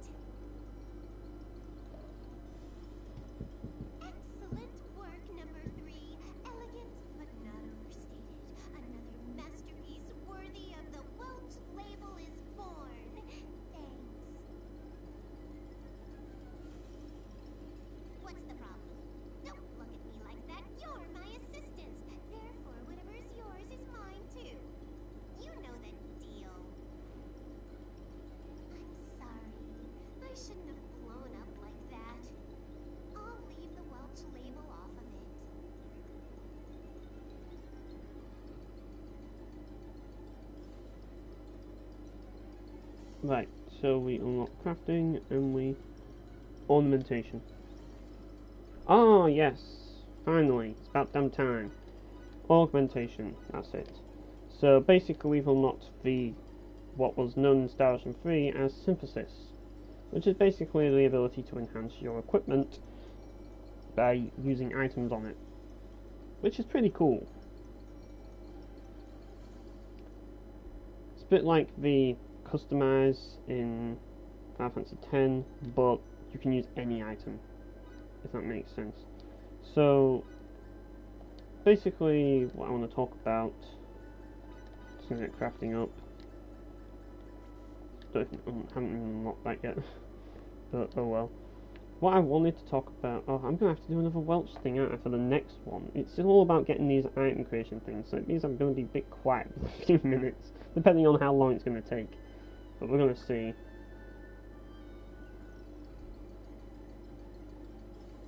Right. Number one. I'm currently engaged in a fascinating experiment. I think I know what this is. Anything, right? I'm wondering if I can use this voracious appetite of theirs for something creative. Yeah, this is the thing that I've wanted to do for a while now. So yeah, this is the mission. This is the quest that you need to do to unlock the best item creation, like the Star Ocean 1 and 2 item creation. This is how you unlock it, pretty much. What's this now? Something catch your eye, my bunny?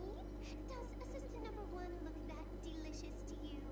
Well, I'll admit he does have a cute face. No need to worry. Just leave the bunny to me. I'll get it out of your hair. You have your own job to do, number one, right? So yeah, what you want to do is use the cooking skill for this bit. I need to find certain ingredients. So that means you have to go around and collect them. But yeah, let's use this as an opportunity to talk about the games that I'm actually looking towards next year, which admittedly aren't many. Like, oh, have we finally got healing? Yeah, we do. Let's learn that immediately. Yes, Fiore can now heal. It's about time. And Moonlight Symbols, Shadow Needles, meh. Red Vein, that's actually pretty nice. Crescent Locus, remember Electric Fists. But Red Vein will probably be more. It's a bit slow, but it's something. I'd rather learn it and set it. So yeah, we've got Sound Spike, and we're also going to have Red Rain. Well, I'll have Sound Spike as that, and Red Rain as that.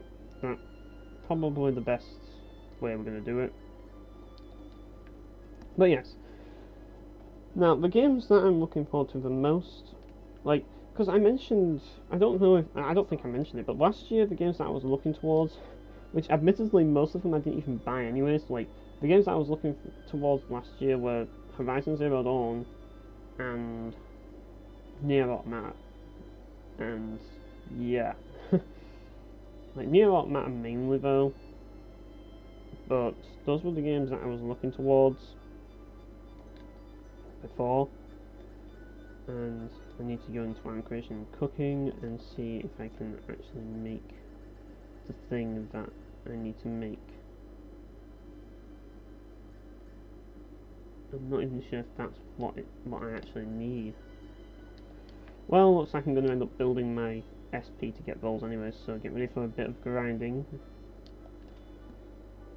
But yes, the games that I'm talking about, both Western RPGs, they're pretty much the only two games I'm anticipated for at the moment, and those are, well, for starters, Mount & Blade 2 Bannerlord. Well, that's pretty obvious. For some time now. May I ask why? That'd be because you're cute, Anne. You think so? No, I'm not talking about your looks. I'm talking about how you can wear your clothes backwards and still pull it off. What? Got you. What's actually cute is the way you take jokes like that seriously. I'm such a gullible fool. Yeah. But yeah, the games I'm looking forward to, Mount and Blade Bannerlord, obviously, like that's the most obvious one. Like if you've been watching any of my other series, you'll know that I've been looking forward to Mount and Blade Bannerlord for a lot of reasons. One, it's more of the same, which you can't be surprised. Two, it's got more stuff. It's got Siege in it. Like, and three, because well, it's Mount and Blade, and as you all know, Mount and Blade is a big moddable game. So, like, Bannerlord is destined to be good because it's got like Mount and Blade itself has limitless content, but Bannerlord's just going to increase and add more possibilities to the overall content, and just make it more engaging in general. Because, like, I do think that the formula can be improved upon. You see, and if you improve the formula as it is, then it means that you've got more preset codes in the game that makes things easier for modders. But at the same time, it's going to make things a bit harder for modders as well to stand out and to maintain those things, if they want to change things at least. But it's definitely going to interest me. Yeah, that's Red Rain, that's the skill that we just learned. It's basically Crimson Squall, that's what it is, from Star Ocean 4. And yeah, that's basically just, it is more of the same, I know that. But a lot of it, there are some improvements that are pretty cool, like the sieges, and they're adding more depth to the whole. They're adding more depth to the whole, like, well, mainly to the whole experience. They're adding more depth to the actual game's, like, systems. Like, you have influence points now, which you can use, which makes things a lot easier. Like, I do hope that they do bring in some stuff that were in other Mount and Blade games, like Viking Conquest, and I hope they have done their research on other modules to see what works and what doesn't, so that it just makes the experience better. But they are working on improving the experience, and the thing about Mount and Blade is you can do no wrong. Like, it's worth getting just simply to play more of it. Like, it's like playing another module, but better, because it's going to have better graphics, I suppose, but at the same time it's going to have more stuff like sieges that weren't even mentioned in like siege. Like, the sieges are just so much better by lots of it, and they were just so not advanced back in Mount and Blade Warband. Now they are.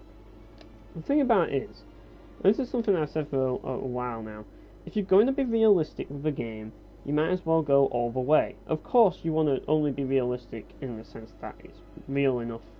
It's only as real as it's fun to play. You want to, let's put it this way, you don't want to make it so realistic that it's not fun to play, but other than that, you want to make it as realistic as possible, and that's exactly what Mount and Blade is. It's only as realistic as it is fun to play, and it remains fun to play, but is also realistic. One thing I can't stand about most Western RPGs, like Witcher 3 for example, is that they try to be realistic, but they're not. So why even bother trying to be realistic at all? You might as well just go out there, like, for example, this game, where you can just do crazy moves.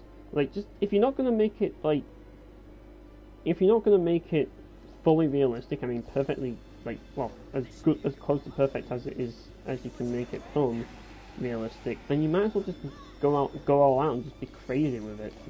Like this game, where you can just do that and lift enemies into the air with a powerful slash. Like, there's some crazy shit in this game, but yeah, you might as well just do that. Witcher 3 kind of strips down, like, and it's interesting, because Todd Howard, when he was asked about JRPGs, and I think this is funny, he said, oh yeah, like, when I'm playing this game, like Red Dead Redemption, yes, I'm here, I'm in this place. I don't get that feeling when I play most Western RPGs. I just think, well, yeah, this is a place, this is just what I need to do, this is what I'm going to do, so I'm going to do it. But in Mount and Blade, I get so immersed in that game, because it feels real. Like, if you're playing some of the modules, or like the DLC, Viking Conquest DLC, it feels real, because you're actually in the real world in history, and you feel like you have a direct influence on it. Like, as I say, you might as well just go all out. If you want to be real, be real. If you don't want to be real, be crazy and over the top, because people like crazy and over the top, believe it or not. Do something that is just crazy. Like, don't be afraid to do things that make no sense but are awesome, as long as it's somewhat believable. And JRPGs do that a lot, and that's why I like JRPGs a lot, because they're just not afraid to just go all crazy on us. Just look at Nier Automata, for example. You would, like, Western developers would not design games like Nier Automata. It would not happen. It just wouldn't happen. Like, Western developers, particularly American ones, they try, like, Americans are the worst ones in my opinion, because they just try way too hard to just, they just follow what works, and they just stick with it. Like, European are probably one of the better ones, because European, like, Mount & Blade is European, so they try to really, like, go in more detail and more depth in their ideas, and they have a lot more focus in their games, I find, than American games do, because they really have that distinct flavour that a lot of American games are missing, and in some cases Japanese games as well. Like, European games really do have that distinct flavour, and I really think that they're good. Like they're good because of it. Like, Witcher 3 was disappointing to me, but, you know, I'm not going to discredit, like, all, like Polish games just because one of them, or well, all European games just because one game, which, let's be honest, Witcher 3, it's trying way too hard to be like the more generic, like, usual Western RPGs, and people like this for some reason. I have no idea. Well, people like Mount & Blade as well. It's like, when I was looking at the PC gamer thing at E3, everybody was crying out for Bannerlord. So, it's not just, people don't just want Witcher. People don't just want Witcher 3 and all that lot. Yes, I suppose the console fans don't care about Mount & Blade, because until now they haven't received the Mount & Blade game on PS3, and I think that's the biggest problem with Mount & Blade in comparison to other games, and the reason why it hasn't caught up with them, aside from the fact that it was originally made by an indie team, which aren't indie anymore.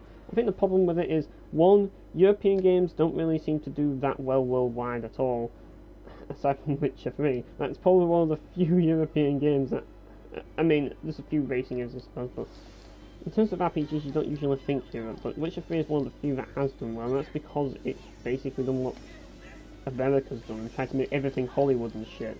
Like, Europe in general though, they don't seem to care that much. They seem to bring out games like Mount & Blade and games that just really focus on trying something completely different and new. They want to make something that is really, like, focused on specifics. Like, if you play a European RPG, you're not, most of them at least, unless it's Witcher 3, aren't trying to be like Hollywood films and that lot. They're trying to be like cool new ideas of games, like a new way to, like, a new direction of games. And the games that I want to play, I think, are both European RPGs. I'm not sure if Kingdom Come Deliverance is a European RPG, but that is, I think it is, and I've got a good feeling that is, but that's the other game that I'm looking to play next year. Hopefully I get to play Bannerlord as well, but, like, I'm not going to hold my breath on that. Like, I will definitely be playing Bannerlord, that's top priority, but I've decided now that I want to play Kingdom Come Deliverance. Why? Because it seems to be what Witcher 3 should be as a game. Like, as a game, Kingdom Come Deliverance is what Witcher 3 should be right now. Either that, or Witcher 3 should be like Star Ocean 5. In the sense that it's just crazy. A lot of people just like, what? But what I mean is, like, it should be like Dark Profile 2 and Star Ocean 5. It should be just 100% crazy. You either be 100% crazy, or you don't do it at all. Like, that's how it is. If you're gonna do a job, you do it right. It's my philosophy. You do it the right way. You don't do it the wrong way, and you do it as it should be done. If you're gonna do a game that's gonna be realistic, do the job properly. Don't do half the job. Don't only do part of it realistic and part of it unrealistic, because then it's not realistic. You do it realistic. That's exactly what Mount & Blade does. It does it realistic. And that's exactly what Witcher 3 doesn't do. It's not realistic. It has magic in it, for heaven's sake. if you're gonna have magic in the game, then you might as well not even have the game make sense. But at the same time, it has all these stupid gameplay elements that just completely senseless in terms of actual game design that serve no purpose, like repairing equipment. Like, what's the point in repairing equipment? What does it actually accomplish? Like, is it actually a management skill? Like, is it all about management? Because in Mount and Blade, yes, you do have weapon repairs, but it's all about management, because you can level up your weapon maintenance skill, which can make it nearly impossible to break your weapons. So it adds some element of management, like something else to consider when you're developing your character. In Witcher, it's just there for the sake of just being realistic, which is just stupid to me, because it adds nothing to the game other than making it more tedious. It's just like inventory limits. Like in Star Ocean 5, and even the Gothic games, you have a bottomless inventory. In Witcher 3 you have encumbrance, which is just stupid. Like, there's a lot of things in Witcher 3 that are just really stupid. They are, like, the fact that you, like, look at what I'm doing in this game. Every time I kill an enemy in this game, I'm actually gaining experience. So fighting, if you notice, I'm actually doing a lot of fighting in this game. In Witcher 3, there really is no reason to do what I'm doing right now. To actually go out and kill monsters. Like, there's no reason to. I mean, yes, you can get loot for stuff like the potion material, I suppose, but other than that, there really is no point to fight unless you need to fight in Witcher 3. Why? Because there isn't any reward for fighting. Like, all the enemies that are around the field are just pointless to fight. You might as well just run past them, unless you're doing a quest, and this is the thing that annoys me about Witcher 3 the most. The one thing that pisses me off about Witcher 3 the most is the fact that you level up through side quests, through questing.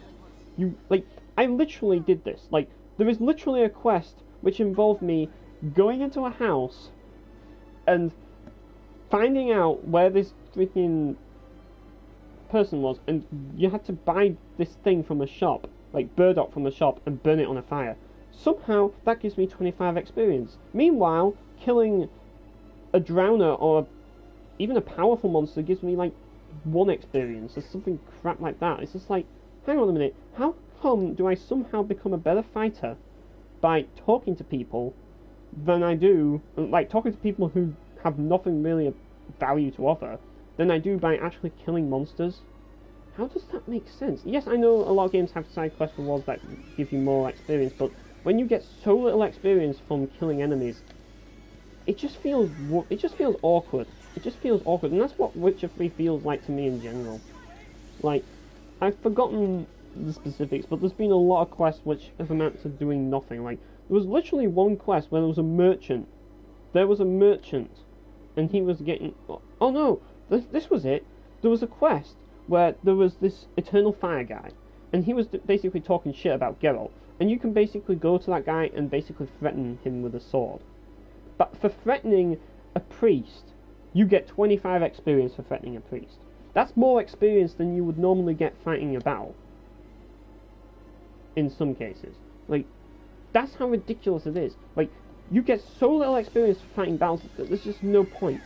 And the loot isn't really that great for most enemies unless you get, like, a really strong enemy. And even still, like, it's not really that hard to get that loot, and you don't really need it for the most part to get potions. So really, fighting monsters is completely pointless in Witcher 3. It is completely pointless. They took all the fun out of RPGs out of the game, and it's also the reason why on my last stream I started questioning, like, the purpose of leveling in an RPG and whether it's all about growing stronger or unlocking more stuff.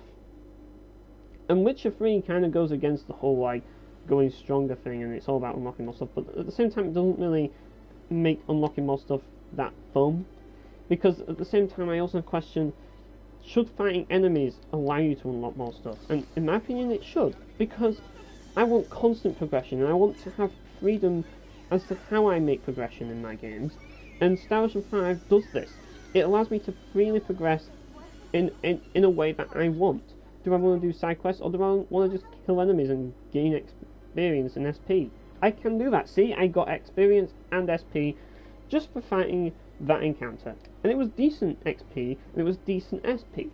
So I can just fight here and level up if I want to. It's still progression. And people seem to forget that it's still kind of a challenge fighting regular encounters. Yeah, it's not really much of a challenge, I'll admit. Like, RPGs have seemed to... Like, they seem to have forgotten what actually challenging... Like, they've forgotten about challenging regular encounters. Like, I remember playing Final Fantasy IV, and some of the regular encounters in that game are insane. Like, they are really tough. Yet nowadays, and this is kind of like a bit of a pet peeve about JRPGs these days, and it's partially because they want to cater to casuals, but, like, fighting random encounters is so easy. Like, it really is. Like, you never really get much challenge in fighting enemies anymore. They're just fodder to get to the boss, to kill the boss. That's what they are for the most part. Really, that's the way it is. And, to be honest, this game isn't really an exception to that. It is part of it, but all games are like that for the most part. Like, yeah, I'm sure there's going to be some exception, but it's just weird how a lot of JRPGs have kind of done that. I mean, I'm not really complaining too much, it's just something that I've noticed. It's not a big deal. Like, but, like, still, I just think that having that freedom to actually kill enemies like this and get stronger is still fun to me and to some people. Like, some people don't really want to have to go on a quest to level up. Some people actually want the freedom to level up at their own pace, to feel stronger. In Witcher 3, you never really get that feeling of actually feeling stronger. You're always feeling weak because you have to follow the linear quest line. The thing about this game is it lets you feel stronger. But what games need to do instead is, rather than like make you feel like constantly weak all the time, they should just basically, like, to make things more challenging, they should make you stronger but not too much. This is something that Mount & Blade does. Like, you can become stronger at your own pace in Mount & Blade. If you want to, you can just do nothing but fighting, and just get tons and tons of experience just by fighting, and you don't have to do any of the side quests at all to gain experience. Side quests are just one way of getting it.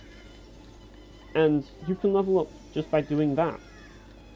Yeah, it might take a little longer, but it will still be a viable way of leveling up and gaining experience.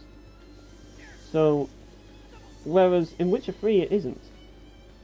But at the same time, in Mount & Blade, whereas admittedly Star Ocean 5 does make you a little, like, quite powerful when you level up. It really does.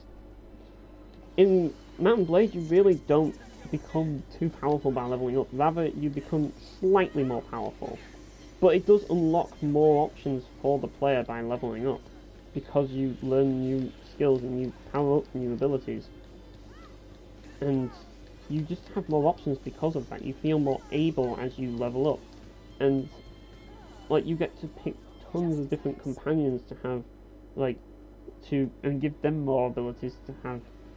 Like, it kind of opens things up as you play, in the sense that you feel more able, but at the same time, as much as it opens things up, and I don't think opening up new options is as much of a thing, even though it kind of is, but it opens things up the more you play, but it opens things up very slowly. I like a bit of both, like, choices and, like, slowly opening things up to make you feel more able. I like both of those things. Like, for choices, I play this game for, like, not choices, well, what I meant to say is unlocking new, like, abilities. That's why I play games like this. But for games where you feel slightly more able as you keep playing, Mount & Blade does that really well. It's one of those games that kind of focuses on strengthening your character through experience, but in a way that doesn't make you feel too powerful for any situation. Because while Mount & Blade doesn't really have any scaling, so to speak, it doesn't really need to, because the troops that you hire are stronger than you are anyways. And they all have a set level. Your level is just your character. No matter how high level your character is, your character is going to struggle at dealing with multiple enemies at once, and there's always going to be massive armies for you to deal with, so you really need to power up troops. And troops don't level up. They don't. You can upgrade them, but they don't actually level up. In other words, the game just gets a little bit easier as you play on and level up, and you find that you can, like, utilize, learn more abilities to basically gain more, like, give you more options when you play it. Like, Mount and Blade is completely different from most RPGs in the sense that it's all about intuition. It's all about planning ahead, and every choice, like, it is experimental gameplay at its finest, because every single choice makes a big influence, like, to what actually happens next. Like, all of your choices have a massive influence as to what happens next, but at the same time, you're constantly making choices. One choice leads to another choice, and that other choice leads to another choice, and that's basically, whoops, actually brought up the menu up there, and that's basically what makes Mount and Blade so amazing to play for me, because I'm into experimental games, and it nails the concept of experimental gameplay. But at the same time, like, the leveling system is great because it doesn't make you feel too powerful. But at the same time, it feels like an RPG because you're actually getting to choose what you actually level up, and it's giving players that choice as to what gate they open next, as to what new abilities they open next. It's that which makes RPGs so fun to play in the first place. In terms of actual combat, like, it's all about choosing which move to use, but the combat is only the first part about RPGs. The actual stuff that you do in terms of character management is one of the reasons why people love playing RPGs so much. The combat is usually about, like, it depends on the game. Like, this game, for example, like I've mentioned the combat before, it's all about using the right attack for the right situation and, like, reading enemies' moves and knowing when to guard, and yeah, that's what it's all about. A lot of people complain about the combat. I'm not going to get too much into that. I've already mentioned it with the whole, like, oh yeah, like, bosses don't stagger so that light attacks aren't useful. Actually, they are, because you can exploit counter windows, but people don't look at them with that perspective. I'm not saying that the combat's perfect, but it's better than Star Ocean 3.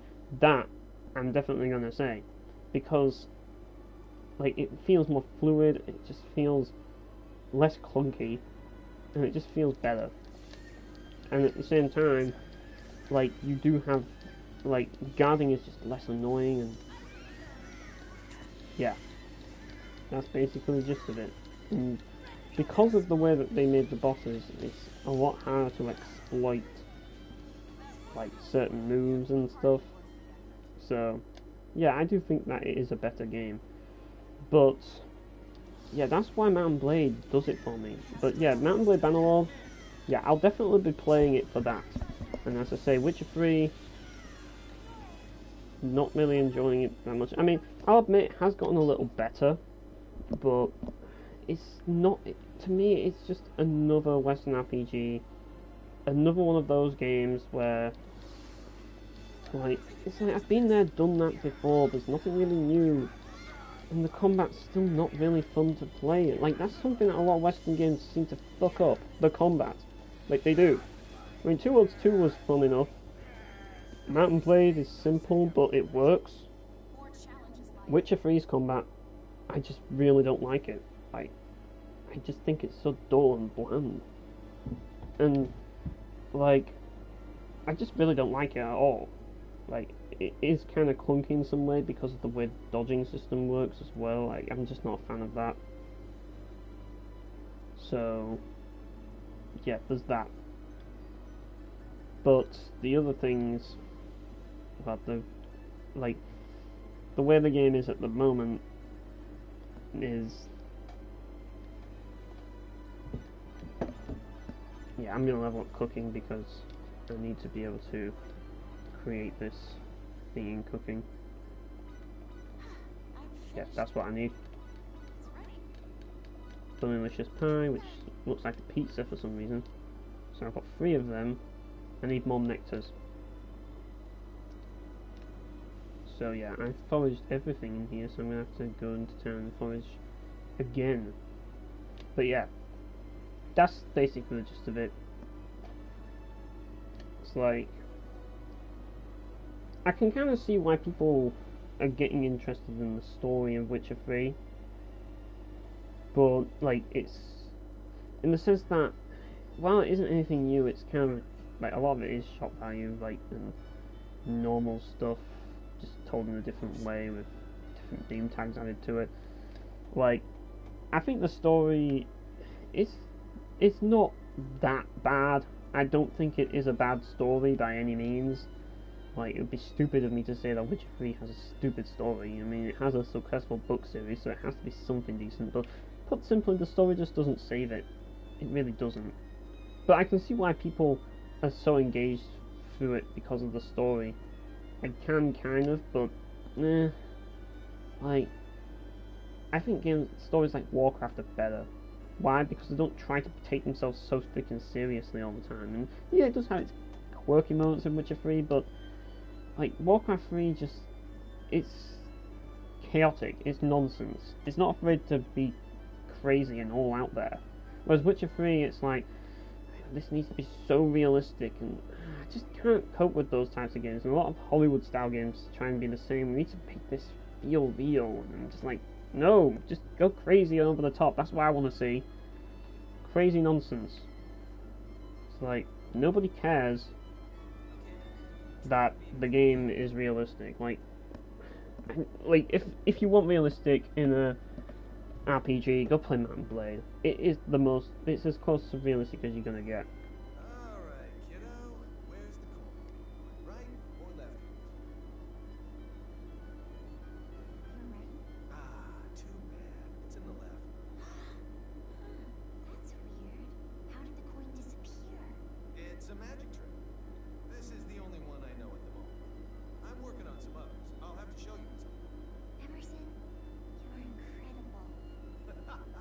That he is. Right? You want to see it one more time? I know, right? Wow. But yeah, like that brings me into Kingdom Come Deliverance, which is a game that is legitimately trying to be realistic, but no bullshit. It's set in a world that's based on a real place, and they've even built places based off real places. It has a lot of potential. Like, while I am looking forward to Bannerlord more because I love that sandbox experience in my games, not gonna lie. It's so cute. What a miraculous coincidence. This splotch on the wall is adorable. Wow. Really? And yeah, that's basically the thing. Like, it's just. If a guy Yeah, ignores there's a no woman one. for 3 years without even sending her a single letter, do you think that means he's forgotten her?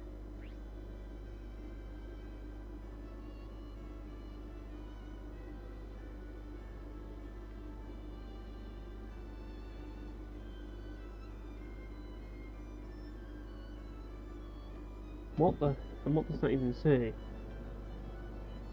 Yes, he has. What would the woman think? No, he remembers her. Yep, he's forgotten her. The worst part is that you can't go after anyone else when the love of your life deserts you. Well, you can try, but you'll just be reminded of how much you miss him. What makes you think you have to forget? If only it were as simple as you make it sound. Well, yeah. So, anyways, Kingdom Come Deliverance, it's a game that's trying to be somewhat realistic, which I can appreciate if it's done right. Like, I'm not into games that try to be realistic and fail, and most do. Believe me, like, most do. And it's just like, I like my crazy games, like, I really can appreciate a crazy game as well. But it has to be done right, people. Like, if you're gonna be realistic, be realistic. If it's gonna be crazy over-the-top nonsense, be crazy over-the-top nonsense. Stop with the middle ground. That's one thing that I'll definitely say to game developers. Stop with the whole middle ground bullshit. It's like Grid, for example. A game that was trying to be an arcadey sim racer. It doesn't work. Why? Because you don't get the sim audience, you don't get the arcade audience. Sim audience will go play iRacing, arcade audience will go play Need for Speed. You see, this is the thing. You want to get the main bulk of your audience, and that's why it's so important to focus. And Kingdom Come Deliverance looks to be a game that is focused. very focused. It also seems to be a story-driven game with choices as well, and that's part of the reason why I'm really interested in it. It's just like, it's a story-driven game which puts you in the perspective of a character that's reflective of yourself. It really does sound pretty cool. I'm really interested in the game. Well, yeah, I'm more interested in Bannerlord, and Bannerlord takes priority. I do think that it is an interesting thing, like, as a fan of Mount & Blade, and I think it is made by people who are involved in Mount & Blade actually, but it is technically Mount & Blade's competition. And I do want to see how its competitor matches up to Mount & Blade itself. So, that's something that I really do want to see from Kingdom Come Deliverance. It's a really interesting thing, and I really want to see if they can deliver that, if they can really deliver a unique and interesting experience. I just got some nectar there, and if they can, This is more fun than I expected. then that's a bonus. But yeah, it's kind of unlike Mount & Blade, which is like your top-down map, which kind of has like a strategy top-down map, but at the same time it's an RPG. It's a bit like let me explain this in a better way. Mount & Blade kind of has like a top-down world map where it's like kind of like an overworld which you go around. Like if you played like old school JRPG, you'll know more about that. Whereas Kingdom Come Deliverance is going for a more open world. That's the difference between the two. So it'll be interesting to see an open world take on like Mount & Blade, even though it's not going to be like Mount & Blade in the sense that it's not a sandbox, it's not got that focus. Rather, its focus is on the story, and I think it's something that we have needed in a game. Well, I'm obviously going to prefer Mount & Blade because I always prefer sandboxes. I'm finally glad that we're finally seeing a realistic story told right. Whether the story is actually good or not doesn't matter. It's a realistic story told right, and I am quite interested in seeing how it goes, seeing what they can do with it. If not, if they can't make it successful, then it's a start. It's a start, and maybe we'll see more. Hopefully it does succeed so we can see more of that sort of game, so that people can see that there are people out there who want this. So that we can put an end to the generic like Hollywood style games which are trying to be like, I don't know, you could class it as a Hollywood style game, but I'm just not a fan of Hollywood style games, let's put it that way. But we can put a stop to games that are trying to be something they're not, and trying to focus on things. We can see more of that. And really this isn't to do with like the type of gameplay that the game has, this is to do with narrative focus, but also like, yeah, kind of narrative focus. This is all about immersion. And you could argue world design focus is another part of it. There's a lot of different things that come into focusing, be it gameplay, level design, like art design, and like you want everything to blend really well, and if it can blend really well, then you've succeeded. And I have a good feeling that, yeah, I'm actually going to use blackberries. I have a good feeling that this new game, Kingdom Come Deliverance, will blend well. I have a feeling that it will. Maybe I'm wrong, but I'm willing to give it a chance at least. Because if you don't give these games a chance, you never know. So I'm willing to give this game a chance. Consider it a punt. Let's just put it that way. But I am wanting to see how well it does. I want to see for myself what the game's like, because it is something new. It's a game that is doing something completely new. It's a game that is trying to follow the 3 principles. And you can tell just by what they've actually been saying about the game. It's a game that's trying to be something different, but in a practical way, to cater to a specific audience. With your talent, you can master all kinds of subjects. Just think about it. Are you complimenting me or recruiting me? I figured you might be interested, seeing as how you're such an inquisitive person. I'm intrigued. I'll give it some thought, sure. Please do. I promise you, I can show you a bigger and better world than you could imagine. Yeah, I think the Emerson and Fiore PAs are actually pretty interesting. Like, and they're constantly having banter with each other, which makes more sense than most like when most of those characters are talking with each other, in a way. But yeah, it's just a battle of laughs. That's all it's trying to be, and that's all it's supposed to be, really. But yeah, Kingdom Come Deliverance is definitely the other game. Like Man Boy Bannerlord and Kingdom Come Deliverance, those are the two games that I'm interested in. As for everything else, well, really, not interested. Even if I was interested, I would never get around to them because, like, I'm cutting back on the games I play. I'm focusing more on the games that I truly care about and are truly interested in. So that's the way I'm doing things now. And really, I'm glad I am, because I'm getting to enjoy more experiences of things that I like, because I feel that I've got a more like refined taste than I used to have, so I can really know a lot more about what I actually like. So I'm sticking to more specific games now. That means I might not be playing as many games as everybody else, but it saves me money and I get to enjoy the best, or at least from what I can see is the best. Maybe I'll miss out on something, who knows, but I can always play it later.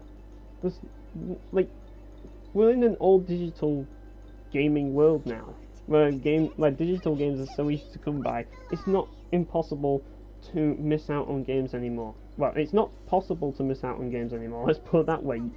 It's possible to miss out on, like, NES and SNES minis, but it's not impossible, like, it's not possible to miss out on games.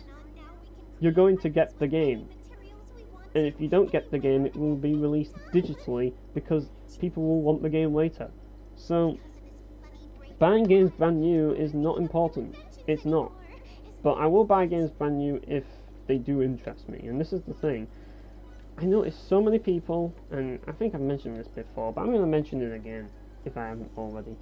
So many people are just so impulsive when it comes to buying games. They have to make sure they get every big game on day one. I see it all on Destructoid, where people pick up all the brand new games, like on Destructoid, and then they're saying, "Oh yeah, I bought this game and can't wait to play it." And it's just like, you don't have to buy everything. Like, you don't have to just constantly buy every game that comes out. I mean, come on, I'm someone who's trying to make content here, and I know that I get the big audiences if I bought, like, I'd get more attention if I bought, like, the big games than I would playing this. But I'm still playing this. Why? Because I enjoy playing it. I'm gonna do what I enjoy. And that's final. Like, I'm sorry, but I am. Like, I enjoy playing this, and I'm gonna keep playing this. Sorry, but that's just the way it is. But yeah, we have unlocked... Well, we haven't unlocked it yet, but we can level it up. Yeah, there it is. Synthesis. And I'm also going to see if I can get augmentation. Or was that augmentation? I'm not sure. I think it might have been. But yeah. Yes, it is. So, Synthesis. This is basically Star Ocean 1 and 2's, like, item creation. You put items into a pot. In fact, you can put 3 items into a pot. Like, you can choose them, or you can just have them randomize it, and then you synthesize, and then you get an item. And we got some spring water for that. It's a good way of getting items if if you need items for something and you can't get one, like whatever reason, you can do synthesis to get them, which is quite handy.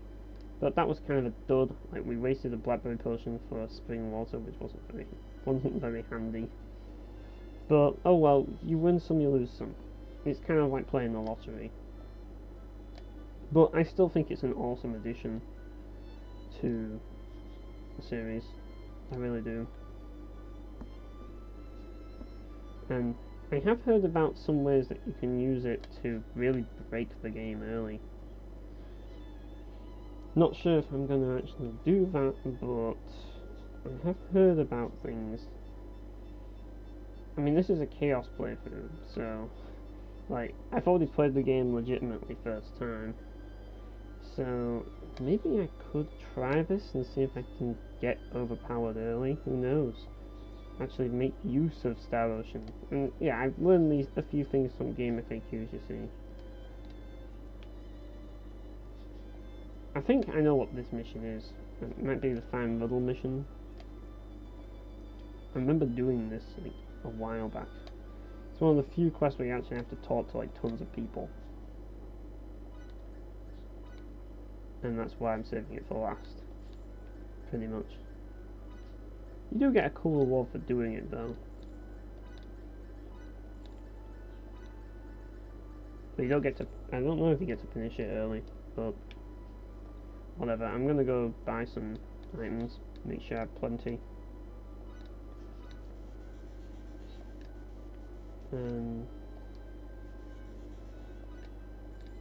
Alright, yeah, just that and Jasmine, yeah.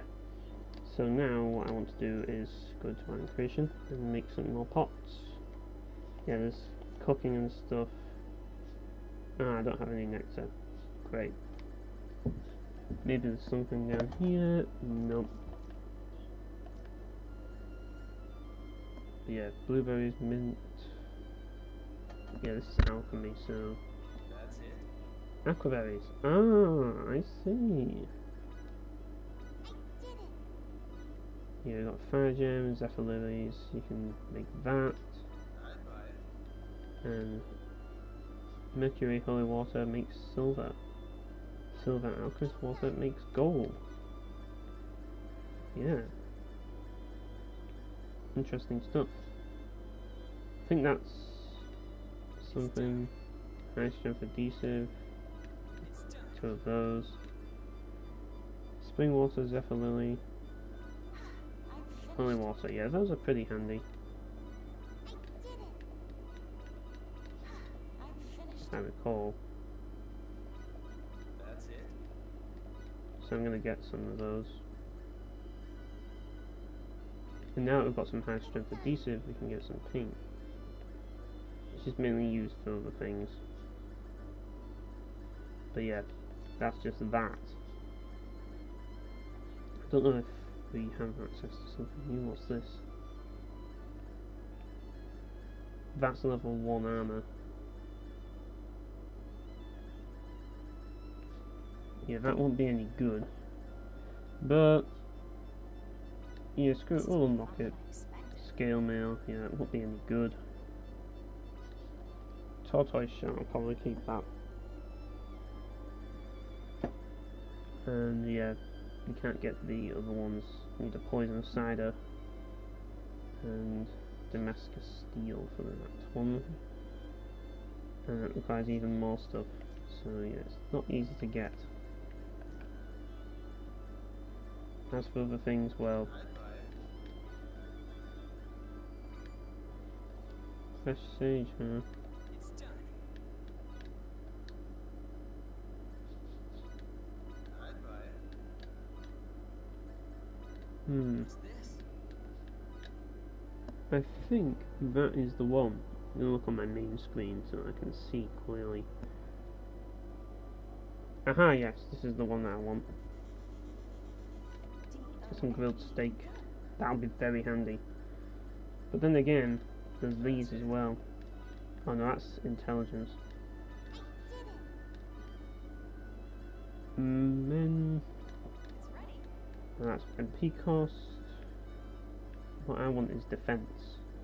If I can get it.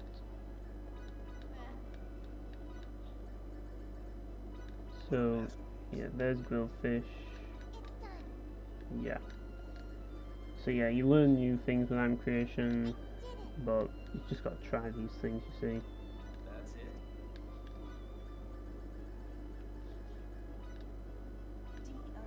D-O-N. And aha, there we go. But which one is that? Because this dream is kind of behind, but I'm holding it on here so I can see where when it does appear on the stream. Then I'll be able to tell. Right. Oh, defense plus 10%. Right. So yeah, we can't get the defense ones yet. I'm finished. Experience plus 50 for 3, or for something for 3 battles. That's pretty good. But yeah, lemon tart. Yeah, those are pretty handy. You get experience boosts. Herb tea, they're really, well, no, these are really good. Chai tea, really handy to get these. What is this? Can't go wrong with tea, people. It's good for you. It really is. What craftsmanship? But yes, I had some tea this morning. It was very nice. Hothead. When you are something else. Cancel the skill set when you are shot. I might learn that. Right. So countering, want to set rolls. Who's going to focus on counter attacks? Not really sure. But yeah, it means doing a lot of counter attacks. I'll probably keep that one. I might give that to Victor, who knows. But yeah. So we've got item synthesis, we've got augmentation, we've got quite a lot actually. We've got a lot done in a few, like in this one stream, and we're getting quite a lot done. And this is going to be quite a long one by lots of it. It's 3 hours so far in. Right, so that was the last one that we can do at this point. So we've done all the Welch quests. We've unlocked quite a lot. So yeah, I would say that we've got quite a bit done.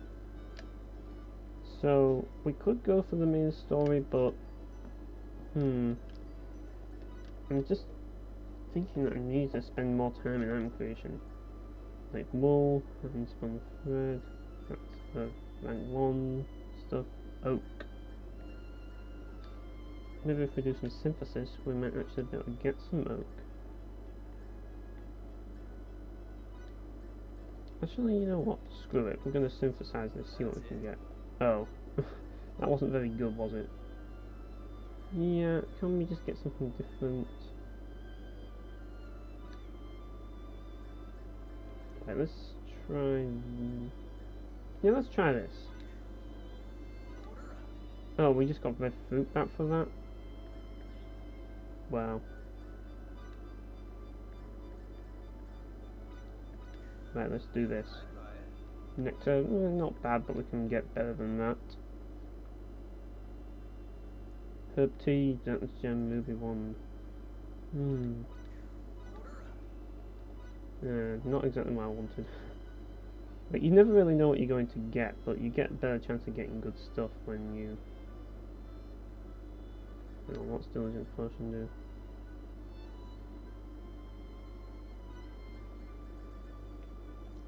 But yeah, you can manually put stuff in as well.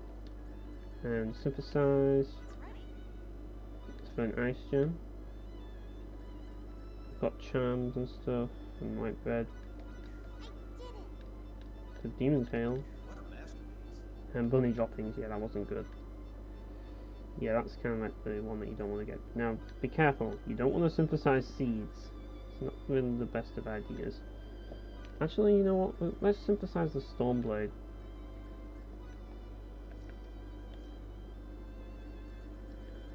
And we'll synthesize something else, maybe.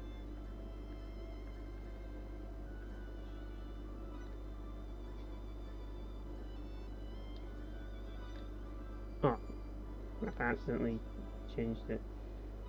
Wind down that. Shall we? Yeah, why not? Let's just synthesize. Oh crap, we got bunny droppings.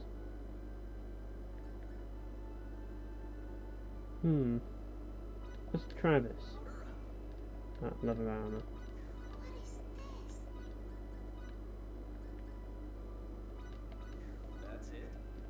Right, let's see what we get here. Nectar, which wasn't bad. Lemon. This is more fun than I expected. Yeah, the items you get are mostly random. What will we get here? I'd buy it. Ice charm. 2 charms, I suppose. Right, a lot of it depends on the item that you are given for it, but yeah, let's have a look at this then. Right, fire charm, That's it. and a nice charm. Yeah, not really the best. Right, let's try this then. That's it. Lemon, yeah, sometimes I'd buy it. you really get some crap. What's this? But we got blackberries there, Craftsmanship. blueberries. That's it. Yeah, these aren't very good. Let's try something else. How about we try this? Oh, tasty mushrooms. This is more fun than I Spring expected. water. Well, What a masterpiece. I did it. It's done. wheat flour. You never know. We could get something good. That's it. It's done.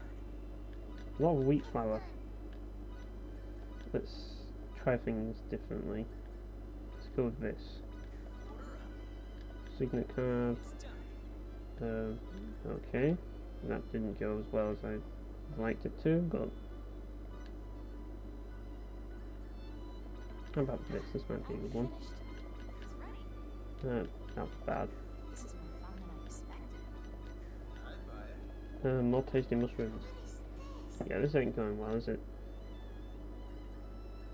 Let's try this then. It's ready. Parchments are actually handy. I shouldn't have got rid of that, should I? Oh well. I'll manually select this. We'll go for Stormblade. Screw it. Ah, I screwed up again. Right, hang on a minute. Because I pressed the wrong thing.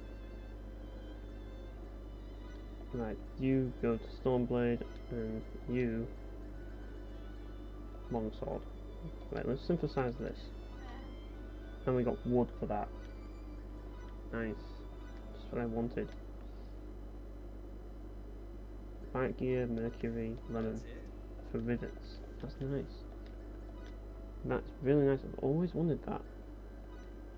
I've always wanted something I could just buy from the store. And yeah, like sometimes it just puts some items that you really don't want to get rid of. It's done. But yeah. Oh well. Looks like we're not going to be able to get it that way. But it's no big deal. Just have to buy something else. Wool. I don't think I have any wool. We need to start stocking up on stuff here. Like, because there's some handspun thread here. That can be really handy. Empty bottles. You can't have too many empty bottles. Right, that might help with item creation a little bit with crafting. Look, we've already got something. D-O-N-E. Like, we've got a flare coat. And don't really know what those are, but something. And yeah, we've got something else with alchemy. It's done. Earth paint. Oh yeah. It's ready.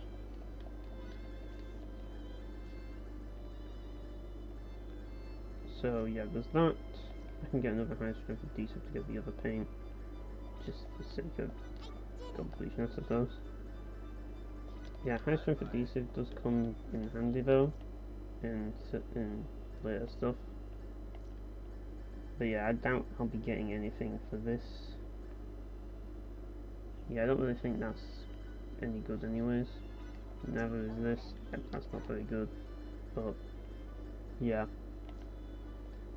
Just don't want to spend too much on things that I don't think matter.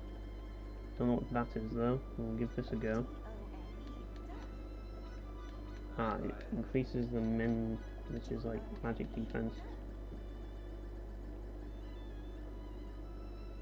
What's this? Spark cider.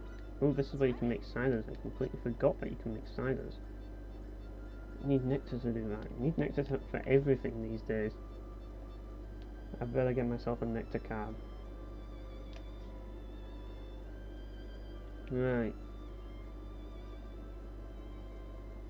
So, what we need to do now is... I think we'll basically continue with the main story here.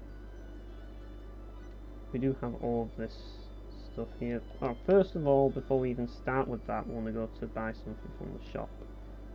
Buy some more berries and shit. We're gonna need to stock up on items for this. Definitely. Yeah, I used all that mint, didn't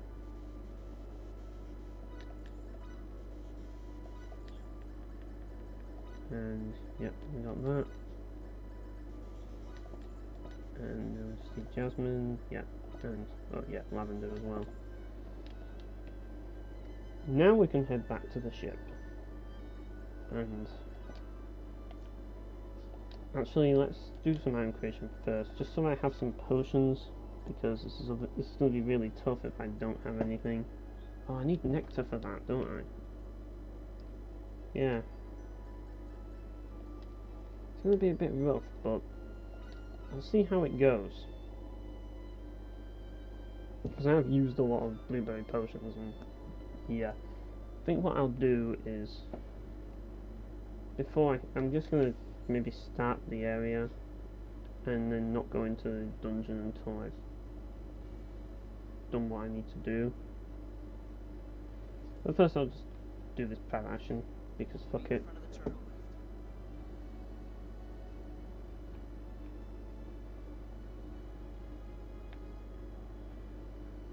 What's with the long face now?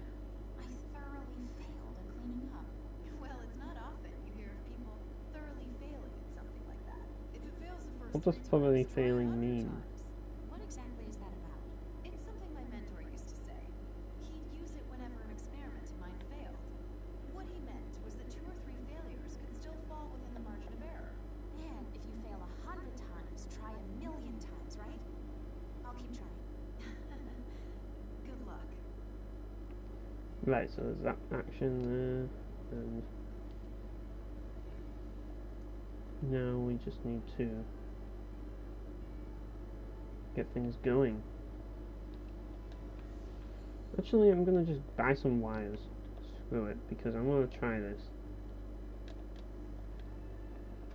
I only have level 1 at the moment though, so I am kind of limited in what I can do for now.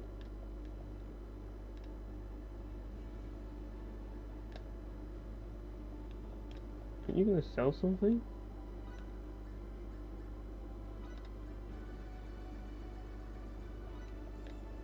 Because I kind of would like to have some stuff, so if you wouldn't mind. And yeah, now I'm gonna go and first of all just check this. Yeah, so I'm gonna synthesize some wires, or manually get wires out. Because apparently they're very good to synthesize.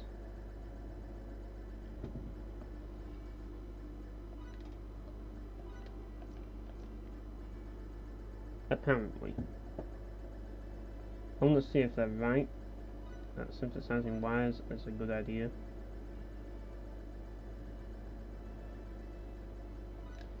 I mean, I am at a low level, so probably isn't going to be good. Ooh!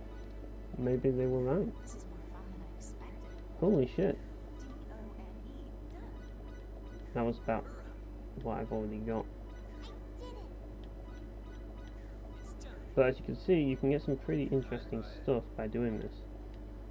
So, because I've been synthesizing all those wires, I've now got some new equipment for Fidel. I've got Dual Armor Plus. Look at that. Look at those stats. Like, that stat boost right there. Exactly. That's the old private action that not private action. That's the old item creation, people. Where you can just break the game and make yourself super powerful. And that's how you do it. But I'm just looking at my screen so I know which one's the better one, and it seems that Dual Armor Plus this one is better than that one for some reason. So I'm just going to equip that. The other one's for Victor. And I have a Ceramic Sword Plus as well, because you can get enhanced versions, it seems. I don't know how, but you do. I mean, you can augment them yourself, but it's if you're augmenting, I suppose. So, yeah, it's completely random, but that's some pretty cool shit right there. Like wires being so ridiculously good. So now I have some really good armor for Fidel. I really wish I could get some armor for Anne though. That would be nice. But I need to, like, she's got riot gear. And yeah, it's not, yeah, there's not enough for Anne at the moment. I'm probably going to give her some equipment though. Anything that is good at defensing, defensive stuff, but I don't think I'm going to find any. Yeah, it's going to be really tough to do this with this current setup, it really is. But yeah, I think what I'm going to do is I'm going to take a little break for a minute. So I'm going to keep stream on, but I'm going to take a little break for a minute. So I'll be back in a minute.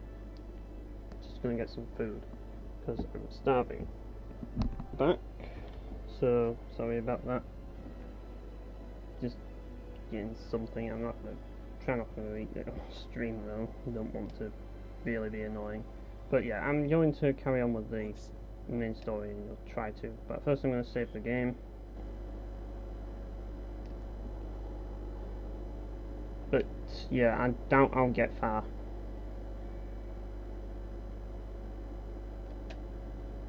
In case you're wondering what I'm having, I'm just having some chicken rice.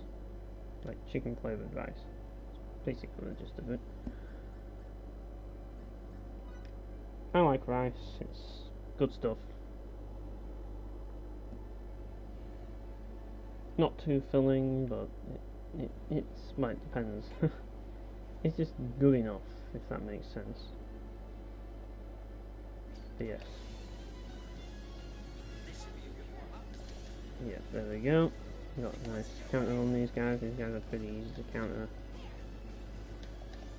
What the hell are you doing? Yeah, that's more like it. Yeah, you made a mistake there, buddy.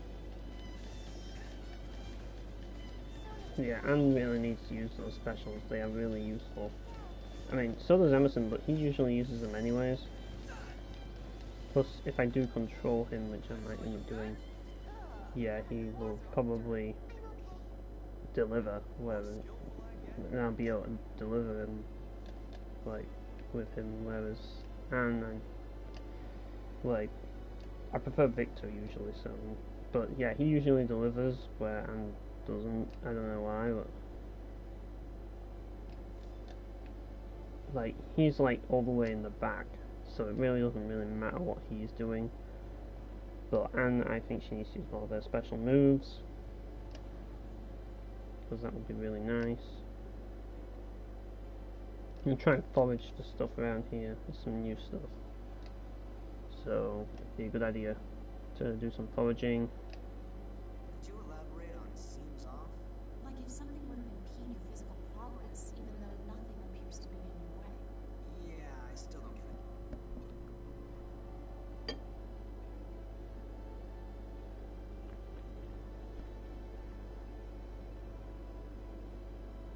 But yeah.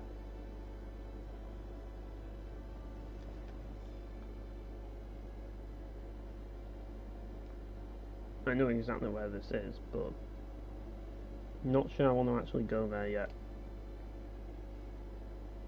I actually want to focus on getting some new loot.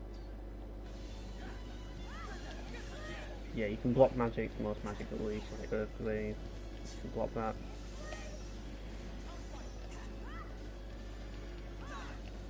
And yeah, pretty easy.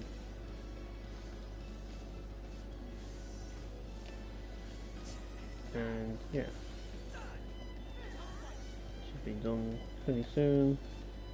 I'll get some new stuff from these guys. But yeah, as far as the discussions of what I'm doing, like The other thing that I want to talk about mainly is esports. Not in a good way. Mostly talking about how I think that esports are not good.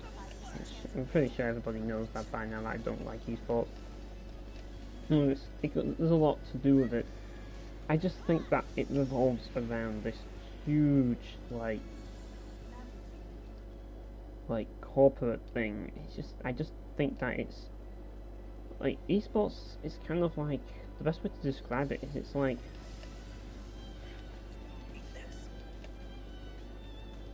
what's the word I'm looking for?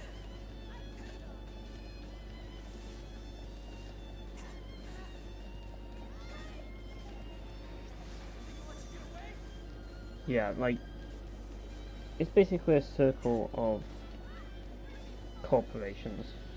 That's one of the things, like pretty much. That's it. It's a circle jerk for corporations to essentially mix in with gamers so that they can get some more money. And yeah, they love it because they get to make lots of money, and as for the game themselves, well, they get problems from it, because I think the biggest problem with esports is how it has changed gaming to become, like, certain games at least, to become more about actually making money. Like for example, like, I saw this blog on Destructoid and it was like, oh man, like, everybody, like, even if you're not into MOBAs, everyone is excited for Dota 2's, like, esports tournament, because the winner wins 2 million. Like, I can actually go on there and see the actual blog post here, and yeah, let's go find out which one it is. I think maybe it's taken down. Yeah, maybe it has been taken down. I think it actually has. Which doesn't surprise me. It might have just been a spam bot. If so, then wow, that just amazes me. But it's like, everybody loves Dota because, like, Dota 2, like, even if you don't like MOBAs, you'll still be excited for Dota 2 because it's rewarding. Like, the person who wins is going to be a millionaire. Like, come on. I don't care. Like, why are games starting to revolve around making money? Like, what is with this? Like, the thing I hear about esports the most is the fact that gamers profit. Like, well, not profit. They make millions and millions of dollars just by playing a video game. And don't even dare try and say to me that they have earned that money. Like, in a way, like, because really it's a luck of the draw if you earn big money like that. Like, and really it's a game that a publisher wins. Like, the money that they earn, they get from their sponsors. So really, that's the way I look at these big money things. Like, it's not like other sports where really any big money rewards go to the like clubs and stuff. I don't know, but well, maybe some, I suppose. But I just think that, like, it's really wrong whether they earn it or not. Like, forget that I said that. I suppose it's just a bit of spite.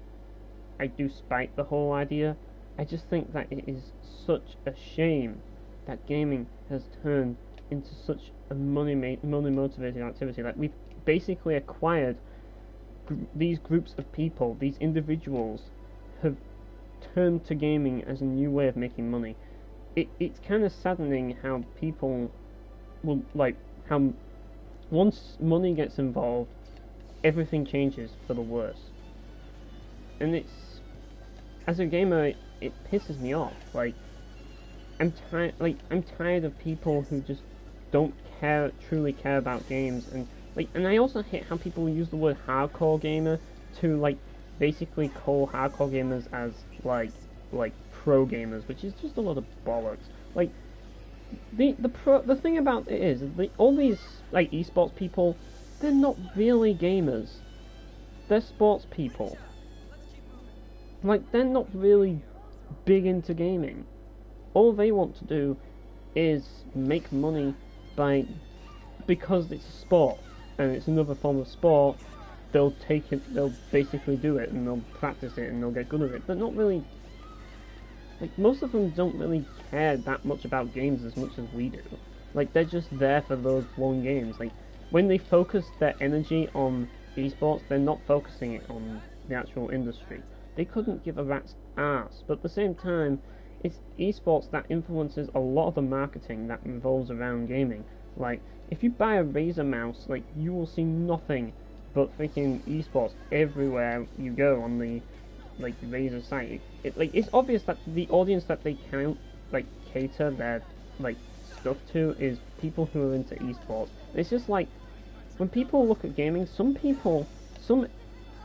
stupid, idiotic people actually believe that serious gamers who are actually serious about gaming, are all into esports, and that esports is everything.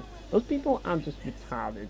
Like, how the hell is, like, esports, like, what serious gaming is all about? Because if esports is what gaming is all about, I would have quit gaming years ago. Like, it really is. But people make it out, and that's what kind of annoys me.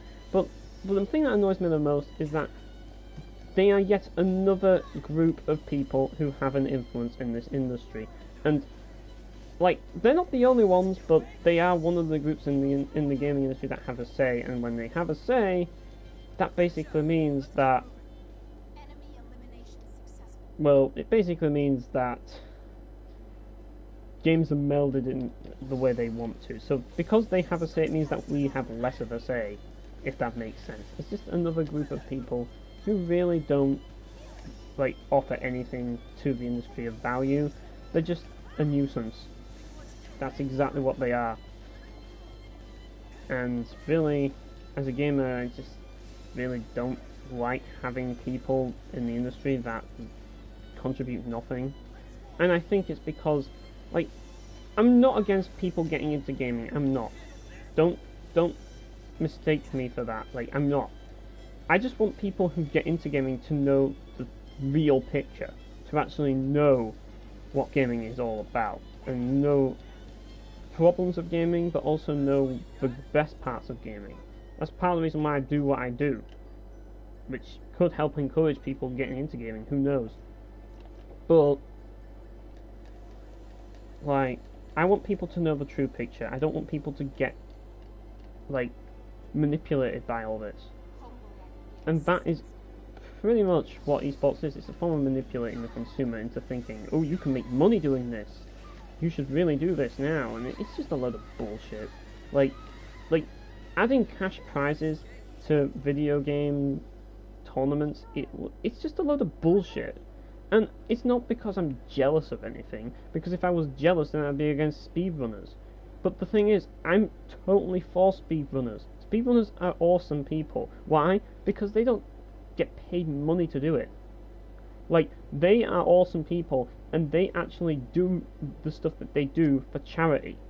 Like, how can you knock that? They play games competitively in their own way. It's a speedrun, so the thing about speedrunners is that there's no esports tied to the game, so instead they add their own form of competitivity into it by doing speedruns.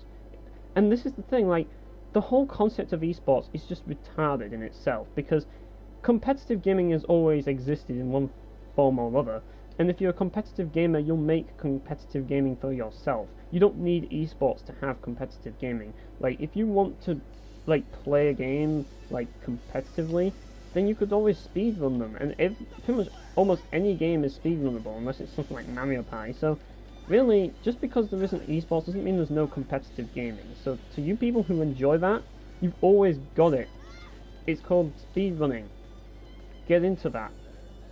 But for the actual competitive esports, on the other hand, it's a different kettle of fish altogether. It's screwed over the gaming community in more ways than one, because it's invited a group of individuals, well, it's gathered the attention of a group of individuals who are just basically yeah, up their own ass.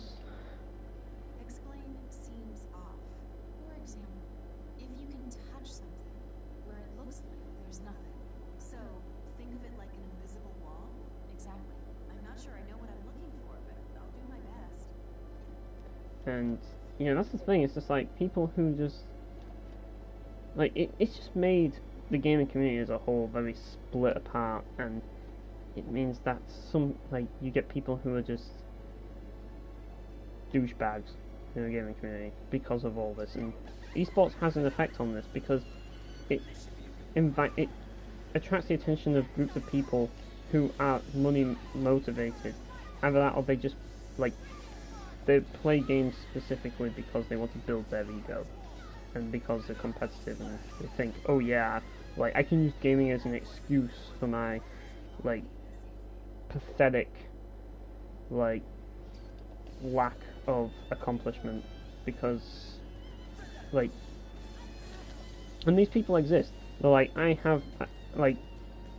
know that I'm a complete failure, but I'll make up for that by being like a competitive gamer, because you can make money gaming, and because you can make money from it, it means that like I'm a good person in life, and I need that to I need that to make out that I'm a good person in life and that I'm better than everybody else, and that's basically the gist of it. And it's kind of pathetic when you look at it. It's just like, you need to be good at video games to get a career in playing video games. Are you serious? Is that how low your confidence is? It's just like, really? It's just insecurity, really, but it attracts these people. And when you get these people with people like me who just want to play the games and chill, like, I care more about the actual inner workings of games and that one. And I don't mean to judge people, well, I kind of do, because people with ideas are people who get things done. People who accomplish things. Well, I don't. I have other things in my life that do accomplish things. So, like, what I'm doing here has meaning to me, and it's important to me. That's why I do it. But, like, I just think if you don't, like, competitive gaming as a whole is just ridiculous. Like, it's a ridiculous concept that you get paid to play video games.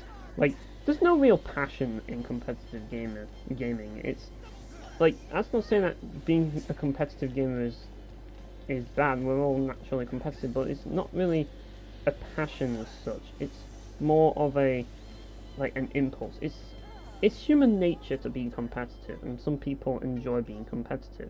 But I wouldn't really consider it to be a passion that you should really look towards when it comes to actually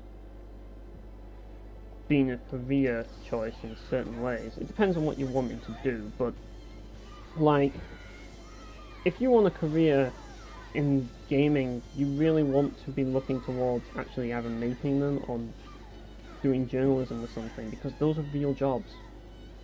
I suppose when it comes to things like football, you play a bigger role in society. Like, I'm not a big fan of sports in general, but I can get by them just simply because sports people, they do things for the world. They encourage young people to keep fit and healthy, so that's something that they do through doing it. Because with sports, you get, like athletic sports at least, you encourage young people to get involved, and then they get fit, and it means that we have to deal with less fat people in the world, which is kind of important. Esports doesn't really do that, so really it doesn't serve an important purpose. That's the thing. Like, if you're going to start a career, you want to serve some kind of a purpose. Esports doesn't serve any purpose. A lot of people would argue entertainment. I don't get it. Like, what's entertaining about watching people play a game and try hard at it? Like, there's nothing funny, nothing interesting on, like, there's nothing interesting or funny about watching a person try hard to me. Like, there really isn't. Like, some people are like, well, you learn cool new abilities. Like, cool new abilities using the game, like that's kind of like what else? What's the point in that? Like, what is the point in that? What most of them do is just like, a lot of people just end up breaking immersion and game elements that people normally use, like quick scoping, which makes no sense. Like, that actually makes the game worse for you. because it's actually killing your immersion of the game by actually quick scoping instead of like scoping for longer periods of time, like a real person in a real battle would. So it's not really enhancing the gameplay experience for you. That's one thing it's definitely not doing. Like, I just want people to explain to me, if you like esports, just explain to me, what does it give you? What do you get out of it? Do you get comedy out of it? Do you get information out of it? Because I don't find it funny. Like, what's so funny about watching someone play like a tryhard? Unless they lose and throw a temper tantrum, then that's funny, but other than that, like, there's nothing funny about it, or remotely entertaining. Maybe it's just me, but I just don't see any value in it at all. Like, I don't see how you can get anything informative or comedic out of it. And because of that, I just don't see how it can attract the masses. Like, everybody likes comedy. Everybody likes informative stuff to a degree, like some people. But no, like, if you don't offer that, then what are you offering? And what is esports offering? Like, a lot of people argue that the reason why they watch esports is because it teaches them how to play the games better, which isn't the whole point, finding out how to play better by yourself through practice and learning? Plus, like, you're not going to get better by yourself unless you do practice and learn through practice. That's how you learn, people, not by watching a guy play who is apparently better than you. You can't really learn anything from them unless you practice. Either that, or you break the game.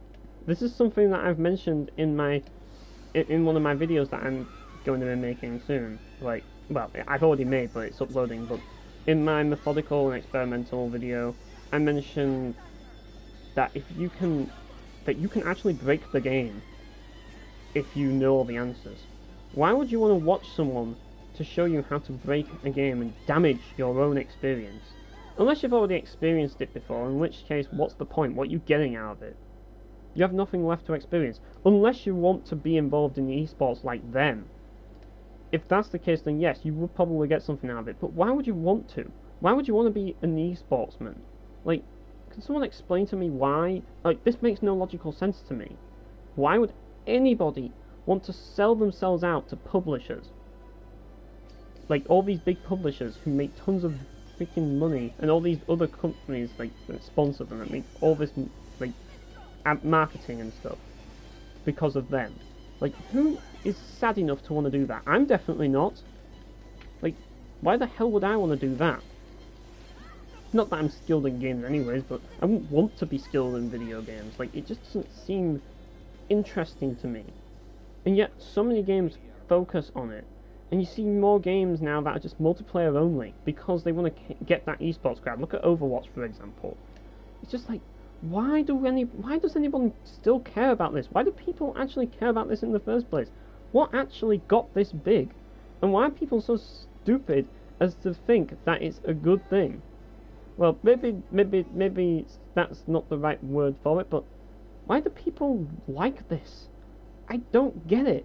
Why do people want more esports? Like, this is the last thing that I want to see in gaming. It needs to go. Like, it really does. Like, focus on just playing games. That's what games are supposed to be. They're a recreational activity. Hey, Anne!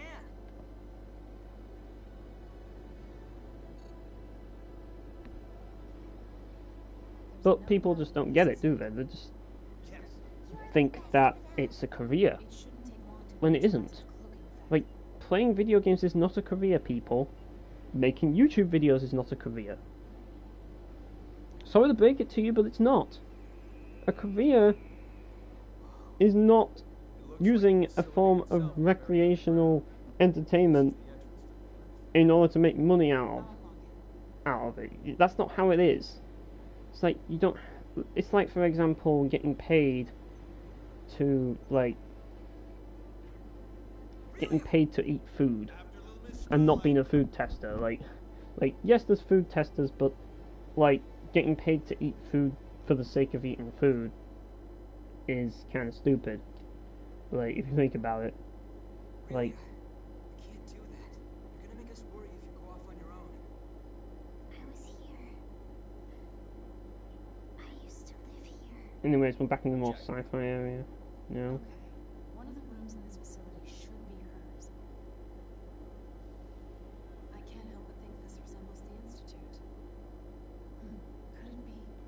Could it be what? No. It's nothing worth mentioning.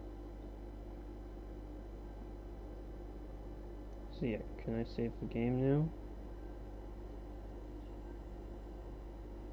I guess not.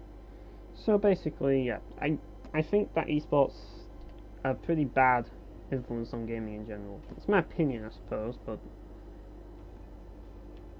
like, I just think that we don't need them. And people who say that it's a good thing because it's brought more people into gaming, no, it's not. It's not a good thing. It's a terrible thing. Because we've brought the wrong people into gaming. We've brought the money-motivated individuals into gaming. And we really don't want those people involved in our industry. We want to get people who want to have fun playing games in our industry. That way games are more melded to what we want. Because this audience has come into play, it's just made things much harder for us to get what we want. And yes, you could consider them a rival, but and that they kind of we kind of pissed off that we don't get what we want. But like, to say it's a good thing is ridiculous, because it is definitely not a good thing, at least for us. I'm not going to pretend that it's a good thing, because it isn't. Oopsie.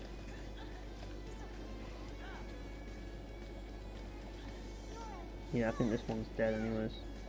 But yeah, these guys can do a rolling attack which can hit you, but I'm using light attacks to kill it anyways, so it's pretty easy to not get hit by these things. Light attacks are probably your best bet, especially if you have Victor, but we don't at the moment, which is a shame. But yeah, there's some interesting stuff that you can grab here. And yeah, there's all these computer rooms and all that stuff. I recommend looting the place like completely as well, because well, you'll see. Make sure you get all the treasure in this area.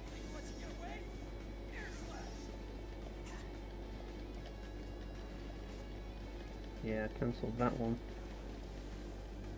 Oh crap, Fiora's dead. That's not good. I'm probably just going to have to bring her back to life, I don't know. Yeah, we're definitely not going to stick around in this area.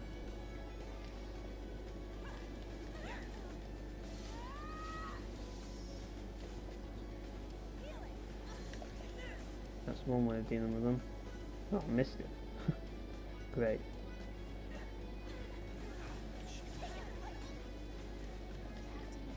Oh, wonderful. Like, oh, really, I should be getting you on healing, but whatever.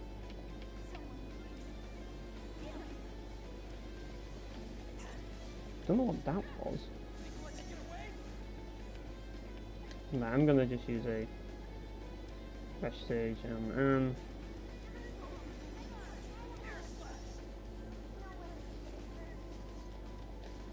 yeah.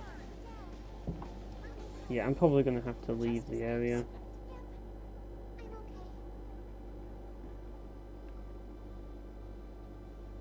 Because I'm just not prepared for this. So what I'm gonna do is, I think I'll call it a stream, because I've got all my points that I'm going to say. And really, yeah, competitive gaming I don't think is a good thing. I'm not against speedruns and all that, but it's just the whole esports thing that bugs me. I just think it's wrong that like all these companies manipulate gamers with big prize money and all that. Well, I just think it's so annoying. Like, I just don't know why anyone wants to see that, especially in our games where we just want to have fun. That's all I want to do, at least. And isn't that what everybody else wants? Like, or does everybody want it to be super, super serious? Is that what they want? Because I, for one, really don't want that. Maybe it's just me. But this is just a way to voice my opinions and frustrations. But in any case, I think I'll call this a stream. I've gotten everything I wanted to say said. So I will see you next time I do another stream. See you guys.